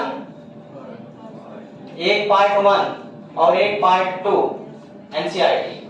तो पार्ट 1 अगर हमको मिलता था तो हम बोल देते थे हम पार्ट 2 नहीं पढ़ाएंगे। 2 टीचर आते थे, और अगर पार्ट 2 मिलता था तो पार्ट 1 नहीं पढ़ाते थे। तो अगर हम पार्ट 1 पढ़ाते थे तो पार्ट 2 के चक्कर में सभी बच्चे कोचिंग आ जाते थे। और अगर पार्ट 2 यानी ऑर्गेनिक पढ़ाते थे तो फिजिकल के चक्कर में सबको आना पड़ता था। लेकिन कभी हम बोल देते थे डायरेक्ट कि हम दोनों पार्ट नहीं पढ़ाएंगे। तो समझ पा रहे हो कि नहीं? और जहां पढ़ाते थे क्लास में डायरेक्ट बोलते थे कोचिंग में तुम्हें आना पड़ेगा तभी कवर कर पाओगे। लेकिन अपने काम के प्रति हम बहुत ज्यादा ईमानदार भी थे। सबसे टॉप का फीडबैक हमारा था केमिस्ट्री में, और सारे टीचर से लगभग हम 15-20 मिनट पहले ही पहुंच जाते थे स्कूल में। और अगर हम 10-5 मिनट लेट में भी जाते तो डायरेक्टर या प्रिंसिपल का इतना हिम्मत नहीं था कि हमारे खिलाफ एक्शन ले लेते। पूरा मतलब मोनोपोली टाइप का था, सारे 11-12 के बच्चे बहुत ज्यादा फॉलो करते थे। वो समझ पा रहे हो कि नहीं? तो जिसका फीडबैक अच्छा होता है उसके खिलाफ कोई डायरेक्टर मैनेजर नहीं एक्शन लेता है। और बस्ती में तो वैसे भी जानते हो माहौल बहुत डाउन रहता है। बड़े बड़े स्कूल वाले तो ले लेंगे, जैसे इलाहाबाद हो गया, लखनऊ हो गया, बनारस हो गया, तो बड़े स्कूल जब बहुत ज्यादा हाई फाई स्कूल रहेगा तब टीचर का क्वालिटी नहीं, वहाँ अलग मतलब सिस्टम होता है, मतलब और ढेर सारी बातें देखा जाता। लेकिन बस्ती लेवल पे क्वालिटी ही मेन है, क्योंकि हर कोई कोचिंग टाइप का स्कूल खोला हुआ है, मेन क्वालिटी ही तो है। तो इसलिए जो पढ़ाया जा रहा है कंटेंट पूरा, तुम्हें ये दोबारा तुम्हें केमिकल बॉन्डिंग में हाथ नहीं रखना है कि पता चला तुम गए कोटा फिर दोबारा पढ़ना पड़ रहा है, तो कोई मतलब ही नहीं है। जो चैप्टर टच किया जाए उसको हमेशा के लिए तुम्हें दिमाग में फीड करना है, जिससे तुम्हारा, जैसे मान लो तुम्हारा सिलेक्शन नहीं हुआ 12th अपेयरिंग में, तो तुम अगर बाहर जाओ तो तुम्हें लगे यार केमिस्ट्री हमें नहीं पढ़ना है, समझ लो। अदर सब्जेक्ट में थोड़ा बहुत भले तुम्हें लगे, लेकिन केमिस्ट्री तुम्हें लगे यार हमें तो आ रहा पूरा, और 100% तुम्हें आना ही चाहिए। इसके लिए सिंपल है, नोट्स आप बनाओ, अच्छे से रिवीजन करो, और केवल 1 घंटा सेल्फ स्टडी करो केमिस्ट्री बस। डेली 1 घंटा सेल्फ स्टडी कर दो, बाकी नोट्स आप बनाइए और रेगुलर क्लास करिए। केमिस्ट्री आपका सबसे बेस्ट सब्जेक्ट हो जाएगा। कोटा में क्या है सर? ऐसा मतलब सब अट्रैक्ट होता है कोटा में ऐसा है, तोड़ के ढोल सुहावने लगते हैं, कंटेंट सेम रहता है। जैसे जब आप अपने घर से जब आते हो, जैसे यही घर है, तो लगता है यार एक बस्ती में ही तो पढ़ रहे हैं, और पड़ोसी भी उतना ज्यादा अट्रैक्ट नहीं होता है, कंटेंट वही है। लेकिन अगर आप बाहर चले गए तो पड़ोसी में अरे कोटा गया, अरे भगाने बाबू लड़का, शर्मा जी का लड़का कोटा गया है। अगर देखा जाए शर्मा वर्मा जितने भी हैं, सिलेक्शन रेट कम है यार, लाखों करोड़ों लोग जा रहे हैं, अगर उसमें 500-700 1000 2000 अगर सेलेक्ट भी हो गए तो रेट कम नहीं हो गया। और यहाँ अगर 50 में 2 सेलेक्ट हो रहे हैं तो रेट ज्यादा नहीं है। तो सिलेक्शन रेट कम है, लेकिन नंबर लोग देखते हैं। जाने वाला बच्चा भी तो बहुत ज्यादा, इस समय दीपावली में जब बच्चे आते इतना भीड़ रहता है, ट्रेन ही नहीं मिलता, इतना ज्यादा भीड़ है। और कंटेंट सब वही है। दूसरा सिस्टम क्या है बस्ती का ड्रॉबैक कि सब सब्जेक्ट बराबर नहीं हो पाते हैं, और अगर देखा जाए वो रियलिटी भी है। आप किसी भी बड़े इंस्टीट्यूट में पढ़ लो, सारे सब्जेक्ट एकदम इक्विवेलेंट नहीं मिलेंगे आपको। कहीं केमिस्ट्री डोमिनेटिंग हो जाएगा, कहीं फिजिक्स हो जाएगा, कहीं बायोलॉजी अच्छा चलता है। सब सब्जेक्ट बराबर नहीं हो सकता है। कोई अच्छा, जैसे कहीं फिजिक्स बहुत अच्छा है, केमिस्ट्री वाला ऐसे रटाएगा, या फिजिक्स अच्छा है, फिजिक्स अच्छा है, केमिस्ट्री डाउन, केमिस्ट्री अच्छा, फिजिक्स डाउन, बायोलॉजी कभी-कभी बहुत अच्छा हो जाता है। तो अब तुम्हें ये ध्यान देना चाहिए, या अब तुम लोग क्या ध्यान दोगे जब तुम लोग इंटर ही कर गए, लोगों को ध्यान देना चाहिए कि ज्यादा मतलब कोशिश करना चाहिए 2 सब्जेक्ट तो बहुत अच्छा हो, एक अगर थोड़ा बहुत मैनेजेबल है तो तुम्हें अपना भी सेल्फ स्टडी ध्यान दे करके निकाल लेना चाहिए। बहुत कठिन थोड़ी है। अगर तुम रेगुलर वे में ज्यादा से ज्यादा नहीं तो 5 से 6 घंटा अगर मेहनत कर दो 11-12 तो तुम्हारा जेईई में बहुत आसानी से हो जाएगा। केवल 5 से 6 घंटा डेली ईमानदारी से मैक्सिमम, बस ज्यादा नहीं पढ़ना है यार। 1 घंटा रेगुलर वे में केमिस्ट्री पढ़ो, 2 घंटा फिजिक्स पढ़ो, 2 घंटा बायो पढ़ो, बस 5 घंटा हो गया। केमिस्ट्री 1 ही घंटा पढ़ो बस, अगर हमसे पढ़ रहे हो। एनसीईआरटी रीड नहीं करना है, एनसीईआरटी के सवाल लगाने हैं। जब तो क्वेश्चन बनते हैं सब थ्योरी हम यहाँ करा दे रहे हैं, तभी तो टाइम तुम्हारा कम बच रहा है, तभी तो कह रहे हैं 1 घंटा ही पढ़ो एनसीईआरटी। केवल एनसीईआरटी का एक सवाल तुम्हें समझना है, और तुम सवाल तभी समझ पाओगे जब एनसीईआरटी का थ्योरी तुम्हें कब अच्छा तैयार होगा, और थ्योरी कब तैयार होगा जब तुम नोट्स अच्छे से बनाओगे, बस तुम्हारा उसी में टाइम बच जाएगा। और अगर बायोलॉजी देखा जाए तो एनसीईआरटी का एक लाइन, और अगर टीचर अच्छे से नोट्स बनवा रहा है एनसीईआरटी को कनेक्ट करके, तो नोट्स के साथ साथ क्वेश्चन प्रैक्टिस करना जरूरी है। चाहे केमिस्ट्री हो, चाहे फिजिक्स हो, चाहे बायो हो, एनसीईआरटी का एक सवाल, चाहे इंटेक्स्ट का ले लो और एक्सरसाइज ले लो, एग्जाम्पल ले लो, तीनों बहुत इंपॉर्टेंट है। बहुत अच्छे जो है एग्जाम्पल छोड़ देते हैं, डायरेक्ट वही नीट वाला दे देता है, एग्जाम्पल ही दे देगा। तो एनसीईआरटी के सवाल आपको पढ़ने हैं, थ्योरी हम करा दे रहे हैं केमिस्ट्री में, बाकी अदर सब्जेक्ट में तुम टीचर से अपना कंसल्ट कर सकते हो। केमिस्ट्री में तुम्हें एनसीईआरटी बुक का थ्योरी नहीं देखना है, केवल क्या देखना है, क्वेश्चन देखना है, ये ध्यान देना। और क्वेश्चन सब, चाहे इंटेक्स्ट वाले क्वेश्चन हो, चाहे एक्सरसाइज वाले हो, चाहे एग्जाम्पल हो, सब तुम्हें ध्यान देना है। तो ये टॉपिक हम लोग कवर करेंगे कल, ठीक है बच्चों? Okay, thank you.